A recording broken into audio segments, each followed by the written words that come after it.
ஒரு சாதாரண ஆள் நடந்து வந்துகிட்டு இருந்தார். எதிரில் வந்த ஒரு பெரிய மனுஷன் ஓடி போய் அவர் காலில் விழுந்து தன்னுடைய தலையை அவர் பாதத்தில் கொண்டு போய் வச்சார்.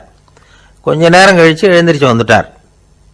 வந்த பிறகு இவரை கேட்டேன், ஏன் திடீர்னு ஓடி போய் அந்த ஆளு காலில் விழுந்தீங்க அப்படின்னு. அவர் போட்டிருக்கிறது என்னோட காணாம போன செருப்பான்னு கண்டுபிடிக்கிறதுக்காக அப்படி விழுந்தேன் அப்படின்னார்.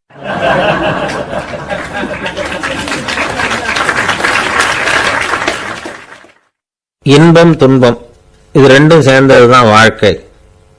இது எல்லாரும் சொல்லிட்டு இருக்கிற ஒரு உண்மை. அது சரி, இது ரெண்டும் வர்றதுக்கு என்ன காரணம்? துறவி ஒருத்தர் யோசிச்சு பார்த்திருக்கார். இன்ப துன்பம் தோன்றுவதற்கு முக்கியமா 6 காரணங்கள் உண்டு அப்படிங்கிறார் அவர்.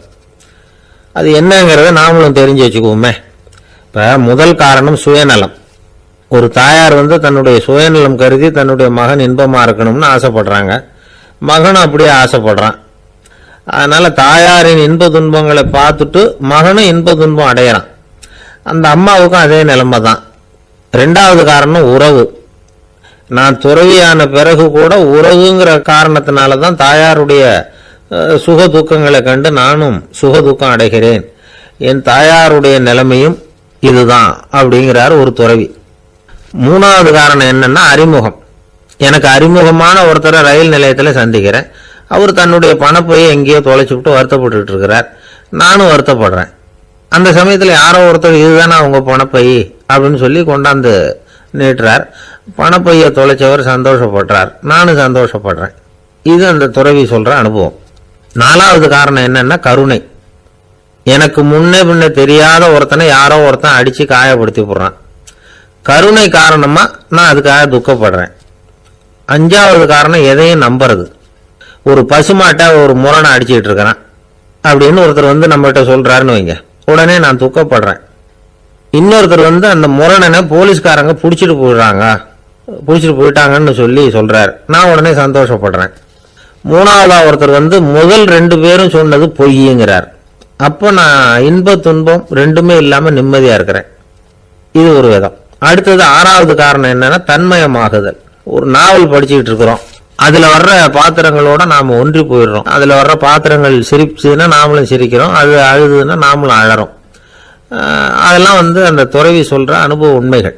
இன்ப துன்பம் இது ரெண்டும் தோன்றுவதற்கு சுயநலம், உறவு, அறிமுகம், கருணை, எதையும் நம்புறது, தன்மயமாகிறது, இது எல்லாம் தான் முக்கிய காரணம் அப்படின்னு அவர் சொல்றார்.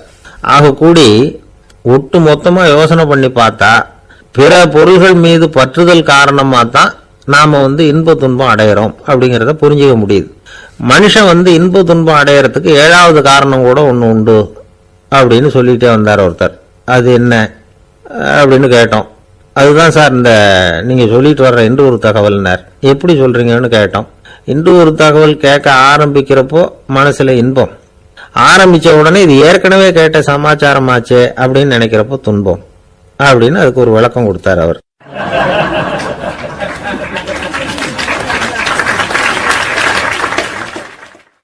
கடற்கரை ஓரமா ஒரு பெரியவர் கையால மணலை கீறிக்கிட்டே உட்காந்துருக்கிறார்.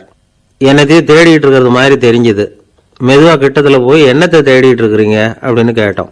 அவரு சாவகாசமா நிமிர்ந்து பார்த்து நிம்மதியை தேடிட்டு இருக்கிறேன்னார். நாங்க ஒரு மாதிரி ஆயிட்டோம். இருந்தாலும் சமாளிச்சுக்கிட்டு, சார் மணல்ல கிழிஞ்சல் தான் கிடைக்கும், நிம்மதி கிடைக்காது அப்படின்னோம். சரி, இன்னைக்கு வசமா நம்ம கிட்ட ஒரு ஆள் மாட்டிக்கிட்டார் அப்படின்னு நினைச்சு அவர் பக்கமா போய் உட்காந்துக்கிட்டு கதை சொல்ல ஆரம்பிச்சிட்டோம். ஒரு பெரிய மன்னர் இருந்தார். அவருக்கு எல்லா வசதியும் இருந்தது. இருந்தாலும் ஒரே ஒரு குறை. அது என்னன்னா நிம்மதி இல்லைங்கிற குறை. அரண்மனையில தினமும் கலை நிகழ்ச்சி, நாட்டியம் எல்லாம் நடந்துகிட்டு தான் இருந்தது. இருந்தாலும் நிம்மதி இல்லை. சரி, நிம்மதி எங்க கிடைக்கும் அப்படின்னு தேட ஆரம்பிச்சார். உடனே அதுக்கான முயற்சிகள்ல தீவிரமா இறங்கினார். நாட்டில் உள்ள தத்துவ மேதைகளை எல்லாம் கூப்பிட்டுட்டு வர சொன்னார். எல்லாரும் சேர்ந்தாங்க. அவங்கள பார்த்து நிம்மதி எங்க இருக்குது அப்படின்னு விசாரிச்சார். அவங்களுக்கு அது தெரிஞ்சா ஏன் இப்படி ராஜா முன்னாடி நின்றுட்டு இருக்க போறாங்க? ராஜாவோட கேள்விக்கு ஒவ்வொருத்தரும் ஒவ்வொரு மாதிரி விளக்கம் கொடுக்க ஆரம்பிச்சிட்டாங்க. எந்த பதிலும் ராஜாவுக்கு திருப்தி அளிக்கக்கூடிய அளவுக்கு இல்லை. சரி, போயிட்டு வாங்கன்னு சொல்லி அவங்களெல்லாம் அனுப்பி வச்சுட்டார். ஒரு நாள் அவர் மாளிகையில உப்பருகையில நின்றுட்டு இருக்கிறார். அந்த சமயத்துல தெருவில் ஒரு பிச்சைக்காரன் ரொம்ப உல்லாசமா பாட்டு பாடிக்கிட்டே போய்கிட்டு இருக்கிறான். குரல்ல ஒரு சந்தோஷம், நடையில ஒரு மிடுக்கு. அவங்ககிட்ட கொஞ்சம் கூட கவலை இருக்கிறதா தெரியல. உடனே ராஜா இதை பார்த்தார். ஏவலாளிகளை வந்து கைதட்டி கூப்பிட்டார். உடனே ஓடி போய் அந்த பிச்சைக்காரனை இங்கே அழைச்சிட்டு வாங்கன்னு உத்தரவு போட்டார். இவங்க உடனே ஓடி போய் அவனை கூப்பிட்டாங்க. அரண்மனைக்கு வாழ்ந்தாங்க. அவன் வரல. அரண்மனைக்குள்ளே அடி எடுத்து வைக்க மாட்டேன்னு சொல்லிவிட்டான். ராஜா கிட்ட வந்து விஷயத்தை சொன்னாங்க. அவருக்கு ரொம்ப ஆச்சரியம், இப்படி ஒரு ஆள் இருக்கிறானா அப்படின்னு. சரி, அவன் என்னதான் சொல்கிறான் அப்படின்னு விசாரித்தார். இவங்க மறுபடியும் தெருவுக்கு போய் கேட்டாங்க. என்னை பார்க்கணும்னா ராஜா விருப்பப்பட்டார்னா அவரை வேணும்னா இங்கே வர சொல்லுங்க அப்படின்னு சொல்லிவிட்டான். அதை வந்து ராஜா கிட்ட சொன்னாங்க. அவருக்கு கோபம் வரல. இவ்வளவு சுதந்திர உணர்வோடு இருக்கிறவன் சாதாரண ஆளாக இருக்க முடியாது அப்படின்னு நினைச்சார். உடனே கிடுகிடுன்னு இறங்கி தெருவுக்கு வந்தார். பிச்சைக்காரங்கிட்ட போனார். நீ கவலைப்படாமல் சந்தோஷமாக பாடிக்கிட்டு போறியே, அது எப்படி முடியுது உன்னால அப்படின்னு கேட்டார். ஏன் அப்படி கேட்குறீங்கன்னு அவன், அதுக்கு இல்லை, எனக்கு அரண்மனையில் எவ்வளவோ சுகபோகங்கள்லாம் இருக்குது, இருந்தாலும் நிம்மதி இல்லை. இது ஏன்னு எனக்கு தெரியல. இந்த தேசத்தில் உள்ள அறிஞர்களை எல்லாம் கூப்பிட்டு கேட்டு பார்த்துட்டேன், அவங்களுக்கும் தெரியல. உன்னை கேட்டால் தெரியும்னு நினச்சேன், அதனால தான் சந்திக்கிறதுக்கு ஆசைப்பட்டேன். ஆனால் நீ வரமாட்டேன்னு விட்டியே அப்படின்னார். பிச்சைக்காரன் கடகடன்னு சிரிக்க ஆரம்பிச்சுட்டான். மகிழ்ச்சிக்கும் உங்களுக்கும் தடையா இருக்கிறது இந்த மாளிகை தான். இதை விட்டுட்டு வெளியில வந்துட்டா நிம்மதி தேடிட்டு வந்துடும்னா. நான் அரசன், எனக்குன்னு கடமைகள் இருக்கு, அதையெல்லாம் விட்டுட்டு எப்படி வர முடியும்னார் ராஜா. ரெண்டும் ஒரே நேரத்தில் கிடைக்கணுங்கிறது முடியாத காரியம். உங்க சுகபோகத்துக்கு விலையாதான் உங்க நிம்மதியை கொடுத்துக்கிட்டு இருக்கிறீங்க. என்ன பாருங்க, என்கிட்ட எதுவும் இல்லை, அதனால எதுவும் போயிடுமோங்கிற பயமும் இல்லை, நிம்மதியா இருக்கிறேன் அப்படின்னா அவன். ராஜா உடனே சந்தோஷப்பட்டு தன்னுடைய மேலங்கியை எடுத்து அவனுக்கு பரிசா கொடுத்தாரான். அவன் சிரிச்சுக்கிட்டே அதை வாங்க மாட்டேன்னு விட்டானான். இதை நீங்க எனக்கு கொடுக்கறதுனால எந்த பயனும் இல்லை, அதே நேரத்தில் அதை வாங்கிக்கிட்டேன்னா அடுத்த வினாடியிலிருந்து அதை எப்படி காப்பாத்துறதுங்கிற கவலை எனக்கு வந்து சேர்ந்துடும், அப்புறம் தூக்கம் வராது, நிம்மதி போயிடும் அப்படின்னானா. சொல்லிவிட்டு அவன் பாட்டுக்கு சந்தோஷமா பாடிக்கிட்டே போயிட்டான். நிம்மதி எங்க இருக்குங்கிறதையும் ராஜா தெரிஞ்சுக்கிட்டார். அந்த இடத்துக்கு தன்னால போக முடியாதுங்கிறதையும் அவர் புரிஞ்சுக்கிட்டார். இப்படி இந்த கதையை அந்த கடற்கரையில் மணலை கீறிக்கிட்டே உட்காந்துருந்தார அந்த பெரியவர்கிட்ட சொல்லி முடித்தோம். அவர் முகத்தில் ஒரு தெளிவு தெரிஞ்சுது. எங்களை நிமிர்ந்து பார்த்தார்.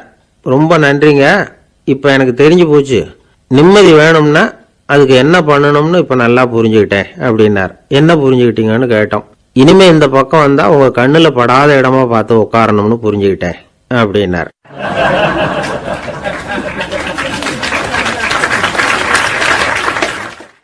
ஒரு நண்பர்கிட்ட பேசிக்கிட்டு இருந்தேன். அவருடைய உறவினர் ஒருத்தர் ஒரு நேர்முக தேர்வுக்கு போயிருந்தாராம், இன்டர்வியூக்கு. ரொம்பவும் பொறுப்பாகவும் கவனமாகவும் செயல்பட வேண்டிய பதவிக்கான நேர்காணல் அது. இவர் எழுத்து தேர்வில் ஏராளமான மதிப்பெண்கள் வாங்கிவிட்டார். அதனால் அதை பற்றி கவலை இல்லை. இப்போ நேர்முக தேர்வில் தேர்வு பெறணும். ஏராளமான சான்றிதழ்கள் வச்சிருந்தார். நேர்காணலில் கேட்கப்பட்ட எல்லா கேள்விகளுக்கும் சரியான பதில் தான் சொன்னார். இருந்தாலும் பாருங்க, அந்த நேர்முக தேர்வில் அவர் தேர்ந்தெடுக்கப்படலை. என்ன காரணம் அப்படின்னு பின்னாடி விசாரிச்சப்போ தான் விவரம் தெரிஞ்சுதான். அது என்ன ஆயிருக்குதுன்னா, அந்த நேர்காணலின் போது இவர் நடந்துகிட்ட முறையில் சில தவறுகள் நடந்து போச்சான். முக்கியமாக 2 தவறுகள். ஒன்று, அவங்க ஒரு கேள்வியை கேட்டு முடிக்கிறதுக்குள்ளேயே இவர் பதில் சொல்ல ஆரம்பிச்சுட்டாராம். ரெண்டாவது என்னன்னா, இவர் நாற்காலியில் தாராளமாக இயல்பாக சாஞ்சி உட்காராம நாற்காலி முனையில் உட்காந்துருந்தாராம்.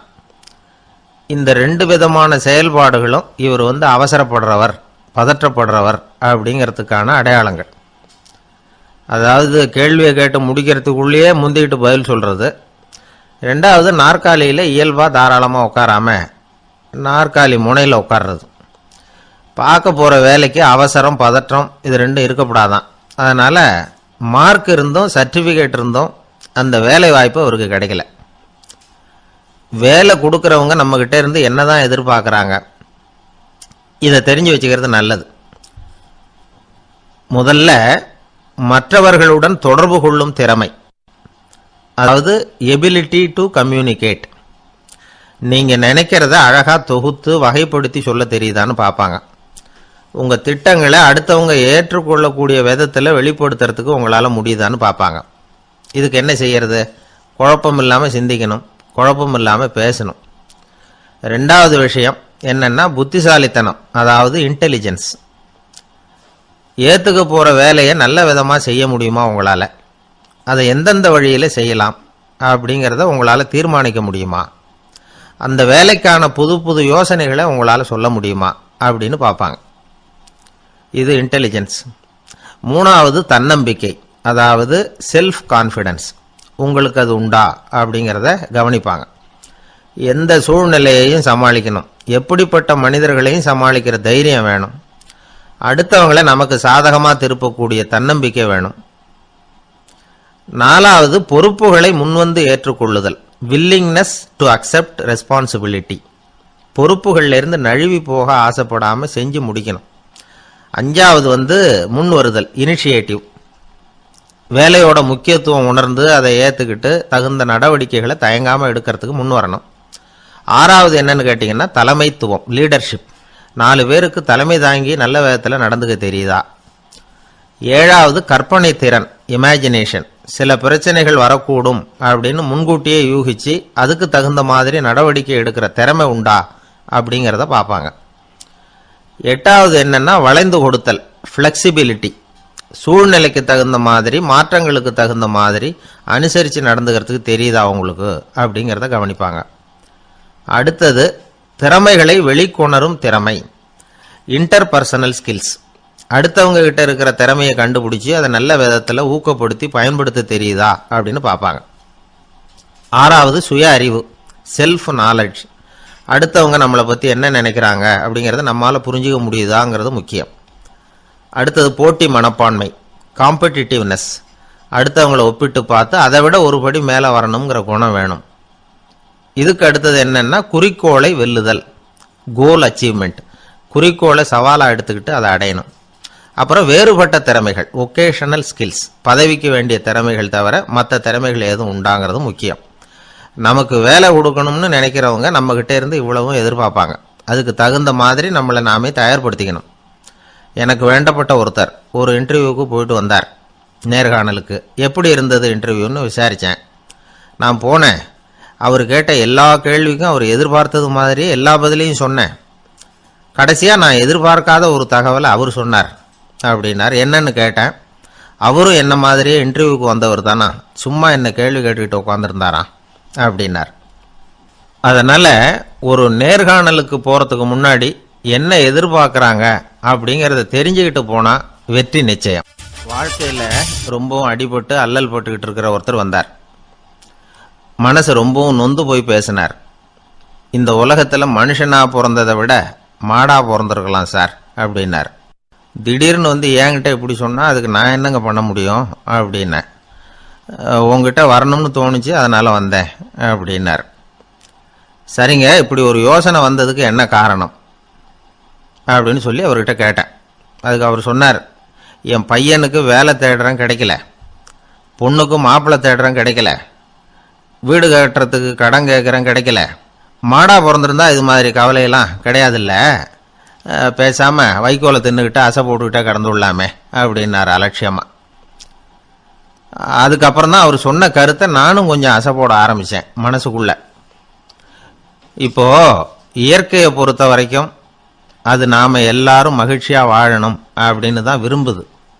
விலங்குகள், பறவைகள், தாவரங்கள், அப்புறம் மற்ற உயிரினங்கள் எல்லாமும் நல்லபடியாக இருக்கணும் அப்படிங்கிறது தான் இயற்கையோட விருப்பம். அதில் ஒன்றும் சந்தேகம் இல்லை.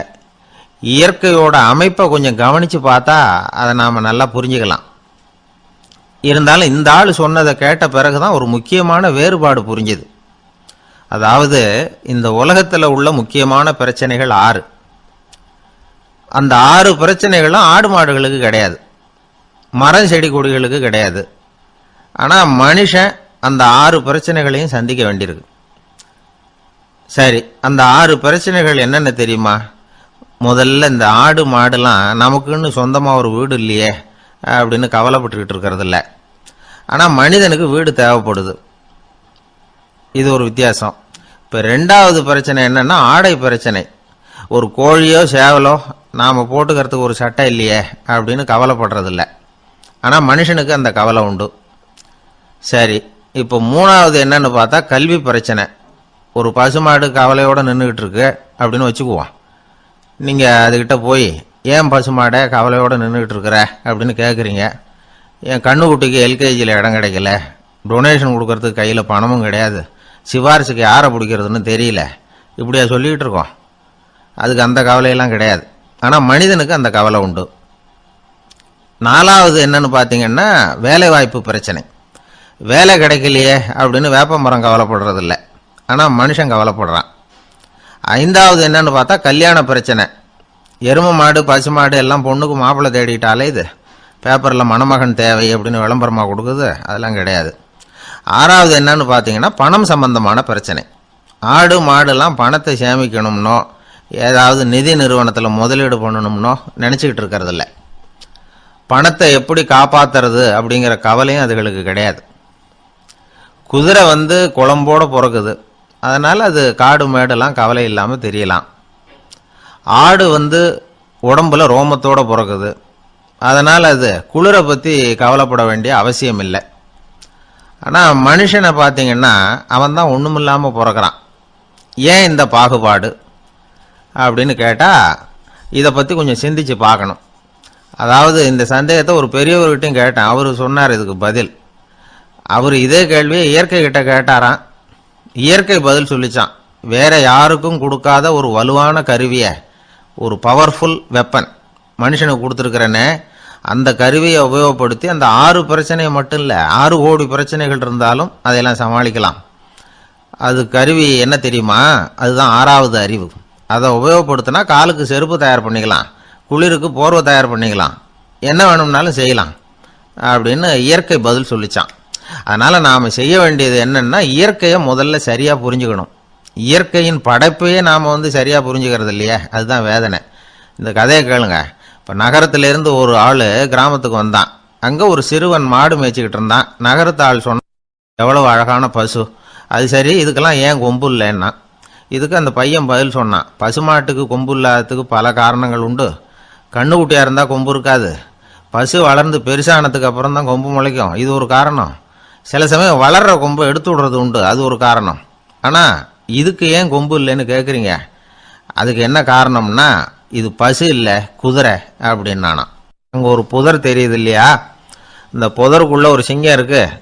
அந்த பக்கமாக நான் போகிறப்போ வர்றப்போலாம் அது என்கிட்ட ஒம்பு வளர்க்குது, தகராறு செய்யுது, என் மேலே பாயுது, என்னை தாக்குது, ஏன்னு தெரியல அப்படின்னுது. இதை கேட்டதும் அந்த குரங்கு சொல்லிச்சு, இனிமேல் கவலைப்படாத, இந்த தடவை நான் உன்னை காப்பாற்றுறேன்னுது.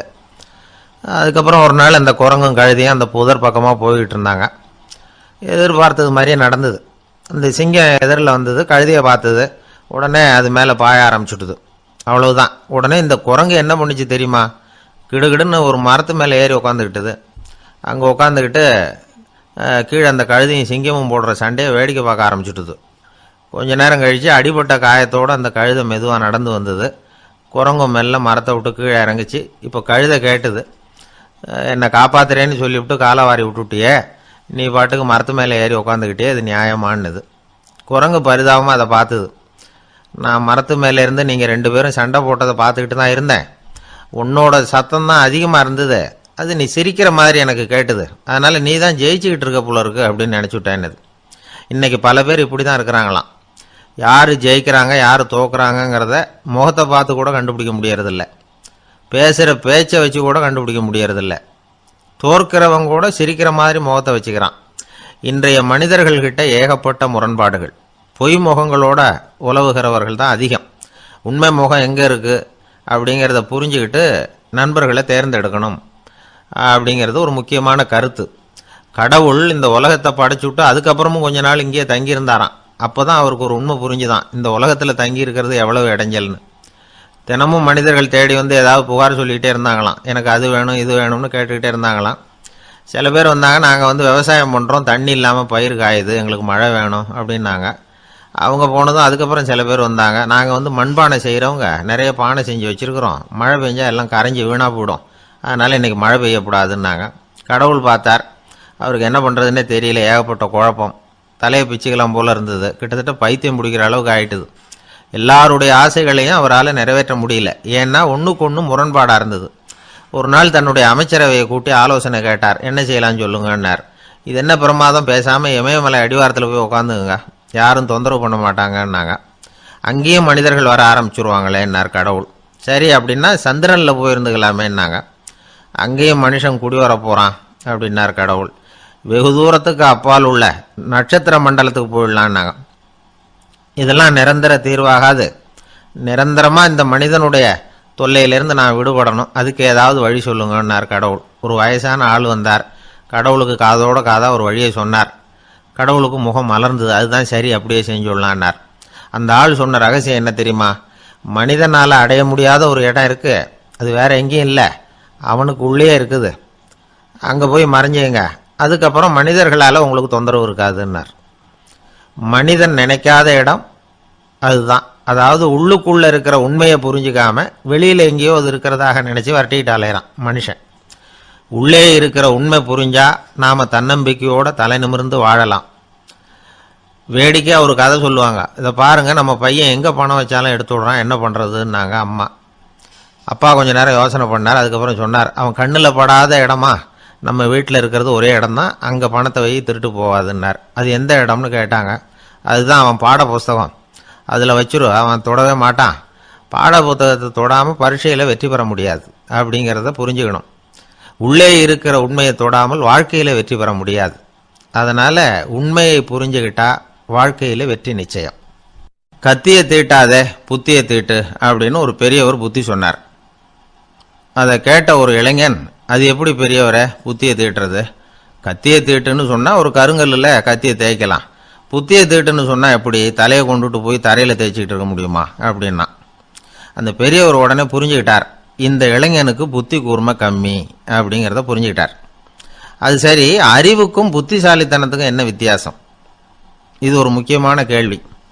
அறிவுன்னா என்ன, புத்திசாலித்தனம்னா என்ன? இதே கேள்வியை சாக்ரட்டிஸ் கிட்ட அவருடைய சீடன் ஒருத்தன் கேட்டானான். ஐயா, அறிவுக்கும் புத்திசாலித்தனத்துக்கும் என்னங்க வித்தியாசம் அப்படின்னு கேட்டிருக்கான். சாக்ரட்டிஸ் நிமிர்ந்து பார்த்துருக்கிறார் அந்த சீடனை. அதுக்கப்புறம் சொன்னாராம், நான் சொல்கிறேன் உன்னுடைய கேள்விக்கு பதில், ஆனால் அதுக்கு முன்னாடி நீ ஒரு காரியம் பண்ணணும்னாரான். என்னங்க செய்யணும் சொல்லுங்கன்றிருக்கான். அதோ பாரு, ஒரு பெரியவர் உட்காந்துருக்கிறாரு, அவர்கிட்ட போ, இங்கேருந்து பக்கத்தில் இருக்கிற அந்த கிராமத்துக்கு போய் சேர எவ்வளவு நேரம் ஆகும் அப்படின்னு கேட்டுட்டு வா அப்படி சொன்னார் சாக்ரட்டிஸ். சரின்னு சொல்லிவிட்டு இவன் போனான். அந்த பெரியவர் முன்னாடி போய் நின்னான். ஏங்க பெரியவரை, இங்கேருந்து அதோ தெரியுத அந்த கிராமத்துக்கு போய் சேர்றதுக்கு எவ்வளவு நேரம் ஆகும் அப்படின்னு கேட்டான். பெரியவர் நிமிர்ந்து பார்த்தார், ஆனால் பதில் எதுவும் சொல்லலை. இவன் மறுபடியும் ஒரு தடவை அதே கேள்வி அவர்கிட்ட கேட்டான். என்னங்க, நான் கேட்குறது உங்கள் காதில் விழுதா? அந்த கிராமத்துக்கு போய் சேர்றதுக்கு எவ்வளோ நேரம் ஆகும் அப்படின்னு சொல்லி மறுபடியும் கேட்டான். அப்பவும் அவர் பதில் சொல்லலை. உடனே அவன் மனசுக்குள்ளே முடிவு பண்ணிக்கிட்டான், சரி பெரியவர் ஒரு மாதிரியாக தெரிகிறார், புத்தி சுவாதீனம் சரியில்லாத ஒரு மாதிரி தெரியுது அப்படின்னு நினச்சிக்கிட்டே வந்த வழியிலே திரும்பி வந்துட்டான். கொஞ்சம் தூரம் நடந்திருப்பான். இப்போ அந்த பெரியவர் மறுபடியும் கூப்பிட்டார், இளைஞனே இப்படி வாழ்னார். இவனுக்கு ஒன்றும் புரியல. மறுபடியும் திரும்பி நடந்தான். அவர் முன்னாடி போய் நின்னான். பெரியவர் சொன்னார், தம்பி, இங்கேருந்து அந்த கிராமத்துக்கு போய் சேர்றதுக்கு 5 நிமிஷம் ஆகும் அப்படின்னார். இப்போ அந்த இளைஞன் அந்த முதியவரை ஒரு மாதிரியாக பார்க்க ஆரம்பித்தான். அதுக்கப்புறம் கொஞ்சம் யோசித்தான். பிறகு அவர்கிட்டே கேட்டுட்டான், ஏங்க பெரியவரை, இதே பதிலை அப்போவே என்கிட்ட சொல்லியிருக்கலாமே, என்னை திரும்பி போன்னு சொல்லிவிட்டு பாதி தூரம் போனதுக்கப்புறம் மறுபடியும் கூப்பிட்டு அதுக்கப்புறம் இப்படி சொல்கிறீங்களே, இது நியாயமா அப்படின்னா. பெரியவர் சிரித்தார். அதுக்கப்புறம் சொன்னார், ஏன்பா நீ எவ்வளவு வேகமாக நடக்கிறேங்கிறத பார்க்காம நீ கிராமத்துக்கு போய் சேர வேண்டிய நேரத்தை எப்படி என்னால் சொல்ல முடியும்?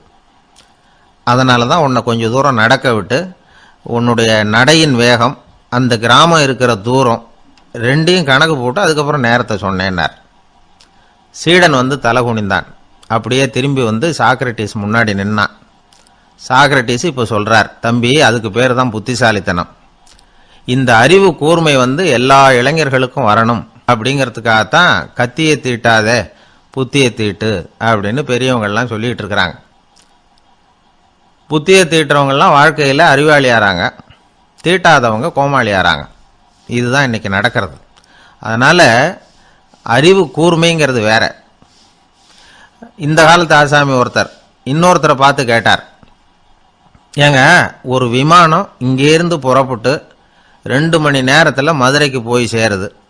நல்லா கவனிங்க, ஒரு விமானம் இங்கேருந்து புறப்பட்டு 2 மணி நேரத்தில் மதுரைக்கு போய் சேருது அப்படின்னா என்னோட வயசு என்னன்னு கேட்டார். இவர் கேட்கறதுல ஏதாவது அர்த்தம் இருக்கா? அதாவது இங்கேருந்து போகிறப்பட்டு 2 மணி நேரம் ஆகுது மதுரைக்கு போகிறதுக்கு, அப்படின்னா என் வயசு என்னன்னு கேட்குறாரு. இதை கேட்ட உடனே அவர் பதில் சொன்னார், அப்படின்னா உங்களோட வயசு 20 அப்படின்னார். எப்படிங்க அவ்வளவு கரெக்டாக சொன்னீங்க அப்படின்னு கேட்டார். வேற ஒன்றும் இல்லை, எங்கள் பக்கத்து வீட்டில் ஒரு முழு பைத்தியம் இருக்கு, அதோட வயசு 40, அப்படின்னா உன் வயசு 20 தான் இருக்கணும் அப்படின்னார். அரை பைத்தியம்னு முடிவு பண்ணிக்கிட்டார். அதனால் வாழ்க்கையில் அறிவு கூர்மைங்கிறது ரொம்ப அவசியம். அந்த புத்திசாலித்தனம் இருக்கிறவங்க வாழ்க்கையில் வெற்றி பெறுவது நிச்சயம். சாலை ஓரமாக அழுதுகிட்டு உட்காந்துருந்தான். பிச்சை எடுத்து சாப்பிட்ற ஒருத்தன் அந்த பக்கமாக வந்தான். இவனை பார்த்தான். ஏன் அழுதுகிட்டு உட்காந்துருக்கிற, என்னாச்சு உனக்கு அப்படின்னு கேட்டான். அதுக்கு இவன் சொன்னான், என்கிட்ட ஒன்றுமே இல்லை, நான் இந்த உலகத்தில் இருந்து என்ன பிரயோஜனம், அதனால தான் அழுதுகிட்டு இருக்கிறேன் அப்படின்னா. உன்கிட்ட மறைஞ்சிருக்கிற புதையல் என் கண்ணுக்கு நல்லா தெரியுது, அது உனக்கு புரியல, அதனால தான் அழுதுகிட்டு இருக்கிற அப்படின்னா. என்னது புதையல் இருக்குதா, உன் கண்ணுக்கு தெரியுதா அப்படின்னு கேட்டான். ஆமாம் எனக்கு தெரியுது, அந்த புதையலை நீ விற்கிறதுக்கு தயாராக இருக்கிறியா அப்படின்னு கேட்டான் இவன். இதை கேட்டதும் அந்த இளைஞனுக்கு ரொம்ப ஆச்சரியமாக போச்சு. என்னது இப்படி கேட்குறானே அப்படின்னு. என்கிட்ட ஒரு காசு கூட இல்லையே, அப்படி இருக்கிறப்போ புதையல் எங்கேருந்து வந்தது அப்படின்னா. இந்த நேரத்தில் அந்த பிச்சைக்காரன் சிரித்தான். இப்படி தான் இந்த உலகத்தில் எல்லாரும் சொல்லிகிட்டு இருக்கிறாங்க, என்கிட்ட ஒன்றுமே இல்லை ஒன்றுமே இல்லைன்னு சொல்லி. ஆனால் அவங்கக்கிட்ட தான் புதையல் இருக்குது. நீ வேணும்னா என் கூட வா, நம்ம நாட்டு அரசர்கிட்ட போவோம், உங்ககிட்ட இருக்கிற புதையலை அவர் நல்ல விலைக்கு எடுத்துக்குவார் அப்படின்னா. அது எப்படி உனக்கு தெரியும்னா, இதுக்கு முன்னாடியும் இது மாதிரி பல பேரை நான் ராஜா கிட்ட அழைச்சிட்டு போயிருக்கிறேன், அதனால தான் உன்னை பார்த்தேன், உன்னையும் கூப்பிடுறேன், நீ சரின்னு சொன்னால் உன்னை அழைச்சிட்டு போகிறேன், உங்ககிட்ட இருக்கிற புதையலை அவர் நல்ல விலை கொடுத்து எடுத்துக்குவார் அப்படின்னு சொன்னான். இவன் இப்படி சொல்கிறது அந்த இளைஞனுக்கு ஒன்றுமே புரியல. இது என்னது இந்த ஆள் இப்படி சொல்லிகிட்டு இருக்கிறான், நம்மக்கிட்ட என்ன இருக்குது, அதுவும் இல்லாமல் இவனே பிச்சை எடுத்து சாப்பிட்டுக்கிட்டு இருக்கிறான், இவன் போய் நம்மளை ராஜா கிட்ட அழைச்சிட்டு போகிறதா போகிறேங்கிறானே என்ன அப்படின்னு சொல்லி அவன் யோசனை பண்ணான். என்ன யோசிக்கிற, உனக்கு பணம் வேணும்னா என்னோட வா அப்படின்னா. இளைஞன் ஒரு முடிவுக்கு வந்தான். சரி, இங்கேயே உட்காந்துக்கிட்டு இருக்கிறத விட அங்கேயாவது போய் பார்ப்போமே, இங்கே அழுதுட்டு உட்காந்துருக்கிறதுல என்ன பிரயோஜனம், ஏதோ கூப்பிட்றான் போய் பார்த்துட்டு வருவோமே அப்படின்னு சொல்லி அவன் கூட புறப்பட்டான். பிச்சைக்காரன் முன்னாடி போயிட்டே இருக்கிறான், இந்த இளைஞன் பின்னாடி நடந்து போயிட்டுருக்கான். 2 பேரும் அரண்மனையை நோக்கி போகிறாங்க. பாதி வழி போயிருப்பாங்க. வழியில் அந்த பிச்சைக்காரன் சொன்னான், இதை பாரு, முன்னாடியே சில விஷயங்களை நாம் பேசிக்க வேண்டியிருக்கு, சரியாக தெளிவாக முடிவு எடுத்துக்கிட்டு அதுக்கப்புறம் ராஜா கிட்ட போகணும். ஏன்னா அங்கே போய் அது முடியாது இது முடியாதுன்னு நாம் நமக்குள்ளே சண்டை போட்டுக்கிட்டு இருக்க முடியாது. ராஜாவுக்கு விலையை பற்றி கவலையே இல்லை, எவ்வளவு சொன்னாலும் நமக்கு பணம் கிடைச்சிரும். ஆனால் அதுக்கப்புறம் நான் இதை விற்கிறதுக்கு தயாராக இல்லைன்னு சொல்லிடக்கூடாது. அதனால் புதையலை விற்கிறதா இல்லையாங்கிறத இங்கேயே தெளிவாக முடிவு செஞ்சுக்கணும், இல்லைன்னா ராஜா கிட்ட போய் அங்கே போய் குழப்பிக்கிட்டு இருக்க முடியாது அப்படின்னு சொன்னான். இளைஞனுக்கு ஒன்றுமே புரியல. என்ன சொல்கிற நீ, என்கிட்டயா புதையலா, எங்கே இருக்குது அப்படின்னு சொல்லி குழம்பி போனான். இப்போ அந்த பிச்சைக்காரன் சொன்னான், இதை பாரு, இப்போ உதாரணத்துக்கு உன்னுடைய கண்களை எடுத்துக்கோ, அதுக்கு நீ என்ன விலை கேட்டுற போகிற, நான் அதுக்கு ராஜா கிட்டே இருந்து ஒரு 50,000 ரூபா வாங்கி தர முடியும். உன்னுடைய இருதயத்தை கொடுக்குறியா, 20 லட்சம் ரூபா வாங்கி தரேன். மூளையை கொடுக்குறியா, 30 லட்சம் வாங்கி தரேன். என்ன சொல்கிற அப்படின்னு சொல்லி இந்த பிச்சைக்காரன் பேசிக்கிட்டே போகிறான். இளைஞனுக்கு கோபம் வந்துட்டுது. என்ன உளர்ற, உனக்கு என்ன பைத்தியமா, கண்ணையும் மூளையையும் இருதயத்தையுமா விற்பாங்க, என்ன விலை கொடுத்தாலும் அதையெல்லாம் நான் விற்கிறதுக்கு தயாராக இல்லை, நான் விற்க மாட்டேன், அதை கொடுத்துட்டு நான் என்ன பண்ணுறது, இப்படி நான் மட்டும் இல்லை யாருமே இதை விற்கிறதுக்கு தயாராக இருக்க மாட்டாங்க அப்படின்னு சொன்னான் அந்த இளைஞன். இவன் இப்படி சொன்னதும் அந்த பிச்சைக்காரன் வாய் விட்டு சிரிக்க ஆரம்பிச்சுட்டான். இப்போ பைத்தியமானது நானா நீயா, லட்சக்கணக்கான கோடிக்கணக்கான ரூபாய் பொறுமானம் உள்ள பொருள்களை உங்ககிட்டயே வச்சுக்கிட்டு விற்க முடியாதுன்னு சொல்கிற நீ தான் ஏழை, என்கிட்ட ஒன்றுமே இல்லைன்னு மரத்தடியில் உட்காந்து அழுதுகிட்டு இருக்கிறியே அப்படின்னு சொன்னான். இன்னைக்கு பார்த்தீங்கன்னா பல பேர் தன்கிட்ட புதைஞ்சிருக்கிற ஆற்றலை புரிஞ்சிக்க முடியாமல் அவதிப்பட்டுக்கிட்டு இருக்கிறாங்க. நம்மக்கிட்ட என்ன இருக்குங்கிறது அவங்களுக்கு தெரியறதில்ல. அதனால தான் என்கிட்ட ஒன்றுமே இல்லைன்னு சொல்லி அழுதுகிட்டு இருக்கிறாங்க. இதை விளங்க வைக்கிறதுக்கு பெரியவங்க சொல்கிற கதை இது. நம்மக்கிட்ட இருக்கிற புதையலை நாம் தான் தோண்டி எடுக்கணும். உண்மையான புதையலுங்கிறது உள்ளே இருக்குது. ஆனால் அதை வெளியில் தேடுற ஆசாமிகள் தான் அதிகம். சராசரி மனித இயல்பு அப்படி. நம்மக்கிட்ட விலை மதிக்க முடியாத பகுத்தறிவு இருக்குது. அதை வச்சுக்கிட்டு வாழ்க்கையில் முன்னேறதுக்கு முயற்சி பண்ணணும். என்கிட்ட ஒன்றுமே இல்லைன்னு நினச்சி ஓரமாக உட்காந்துடக்கூடாது. முயற்சி செஞ்சால் முடியாத காரியம் எதுவுமே இல்லை. ஒரு ரயில்வே ஸ்டேஷன் பக்கம் வெளியில் ஒரு டாக்ஸி நின்றுக்கிட்டு இருந்தது. அந்த பக்கமாக வந்த ஒருத்தர் டாக்ஸி டிரைவரை பார்த்து சொன்னார், ஐயா, உங்கள் வண்டியில் பின் சீட்டில் ஒரு மணி பர்ஸு கிடக்கு, யாரோ மறந்து விட்டுட்டு போயிருக்கிறாங்க அப்படின்னார். இல்லை அது காலி பர்ஸு தான், நான் தான் அதை அங்கே போட்டு வச்சுருக்கிறேன்னார் டிரைவர். ஏன்னு கேட்டார் அவர். இதுக்கு டிரைவர் சொன்னார், அதை பார்க்குற யாராவது அதை எடுத்துக்கலாம்ங்கிற ஆசையிலையாவது சவாரிக்கு வருவாங்க, அதுக்காக தான் போட்டு வச்சுருக்கிறேன் அப்படின்னார். ஒரு நண்பர் அவசரமாக என்கிட்ட ஓடி வந்தார். அப்புறம் சொன்னார், என்னால் நம்பவே முடியல சார், என் பையனா இப்படி அப்படின்னு சொல்லி ஆச்சரியப்பட்டார். உங்கள் பையன் அப்படி என்ன தான் செஞ்சுட்டான்னு கேட்டேன். என்னால் முடியாத ஒரு காரியத்தை அவன் சுலபமாக செஞ்சுட்டான் சார் அப்படின்னார். அது என்ன, உங்களால் முடியாத காரியத்தை அவன் செஞ்சுட்டாங்கிறீங்க, அது என்ன காரியம்னு தான் சொல்லுங்களேன். என்ன, 5ஆம் வகுப்புலாம் ஒரே தடவையில் பாஸ் ஆகிட்டான் சார், அதாவது ஒரே அட்டம்ப்டில் பாஸ் ஆகிருக்கிறான் அப்படின்னார். மூச்சு வாங்க. கஷ்டப்பட்டு பரீட்சை எழுதினவன் அவன், இவருக்கு மூச்சு வாங்குது. நம்மால் செய்ய முடியாத ஒரு காரியத்தை இன்னொருத்தர் செய்யும்போது அது நமக்கு ஆச்சரியமாக தெரியுது. இப்போ சர்க்கஸ் பார்க்குறோம், அங்கே ஒருத்தர் அந்தரத்தில் தொங்குறார். அதை பார்க்குறப்போ அது நமக்கு ஆச்சரியமாக தெரியுது. ஏன்னா அது மாதிரி அந்தரத்தில் தொங்குறதுங்கிறது நம்மால் முடியாத காரியம். நம்மால் முடியாத ஒன்றை அடுத்த ஒருத்தர் ரொம்ப சுலபமாக செய்கிறப்போ நாம் மருள்வது இயற்கை. இதைத்தான் தொல்காப்பியம் மருட்கை அப்படின்னு சொல்லுது. இந்த வியப்பு இருக்குதே, இது 4 வகையில் ஏற்படுதான். அதையும் தொல்காப்பியம் தான் சொல்லுது. அது என்ன 4 வகை அப்படின்னா, முதல் வகை எப்படின்னா புதுமையான அரிய செயல்களை செய்வது. 2வது வகை என்னன்னா பெரிய செயல்களை செய்யறது. 3வது வகை எப்படின்னா மிக நுட்பமான செயல்களை செய்யறது. 4வது வகை ஆக்கம் தரும் செயல்களை செய்யறது. புதுமை, பெருமை, சிறுமை, ஆக்கமோடு மதினம் சாலா மருட்கை 4 அப்படிங்கிறது தொல்காப்பியம். இன்னைக்கு விஞ்ஞானம் புதுசாக எதையோ கண்டுபிடிச்சிக்கிட்டு இருக்குது. அந்த கண்டுபிடிப்புகளை எல்லாம் பார்க்குறப்போ ஆரம்பத்தில் ஆச்சரியமாக இருக்குது, அதுக்கப்புறம் நமக்கு பழகி போடுது. இப்போ வானொலி பெட்டி புதுசாக வந்தப்போ அதை சுற்றி எவ்வளவு கும்பல், ஒரு பெட்டி பேசுது அப்படிங்கிறது எவ்வளவு வியப்புக்குரிய விஷயம். இப்போ யாரும் வானொலி பெட்டியை ரொம்ப ஆச்சரியத்தோடு பார்க்கறதில்ல. வச்சிருந்தா தான் ஆச்சரியமாக பார்ப்பாங்க சில பேர். இந்த காலத்தில் இப்படி வச்சிருக்கிறாரேன்னு சொல்லி மாறா அதை அலட்சியமாகவும் பார்க்க ஆரம்பிச்சுட்டாங்க. மதினம் சாலா மருட்கை அப்படின்னு ஒரு சொற்றொடர் வருது பாருங்க, அதில் கருத்தாழம் உண்டு. எதை பற்றியும் போதுமான அளவு புரிஞ்சிக்காதப்போ ஒருத்தர் ஆச்சரியப்படுறார். புரிஞ்சுக்கிட்டதுக்கு அப்புறம் ஆச்சரியம் மறைஞ்சு போடுது. மிக நுட்பமான செயல்களும் நம்மளை ஆச்சரியப்பட வைக்குது. ஒரு அரிசியில் ஒரு திருக்குறளை எழுதி காட்டுறாங்க, ஒரு முட்டை ஓட்டுக்குள்ளே ஓவியம் தீட்டி காட்டுறாங்க. கருங்கல் சிற்பங்களில் எவ்வளவு நுட்பமான வேலைப்பாடுகள், அதையெல்லாம் பார்த்து ஆச்சரியப்படுறோம். இது மாதிரியே ஆக்கப்பூர்வமான செயல்களும் நம்மளை வியப்பில் ஆழ்த்தும். குப்பை கூலங்களை கூட வாழ்க்கைக்கு பயன்படுகிற பொருளாக மாற்றுகிறவர்கள் இருக்கிறாங்க.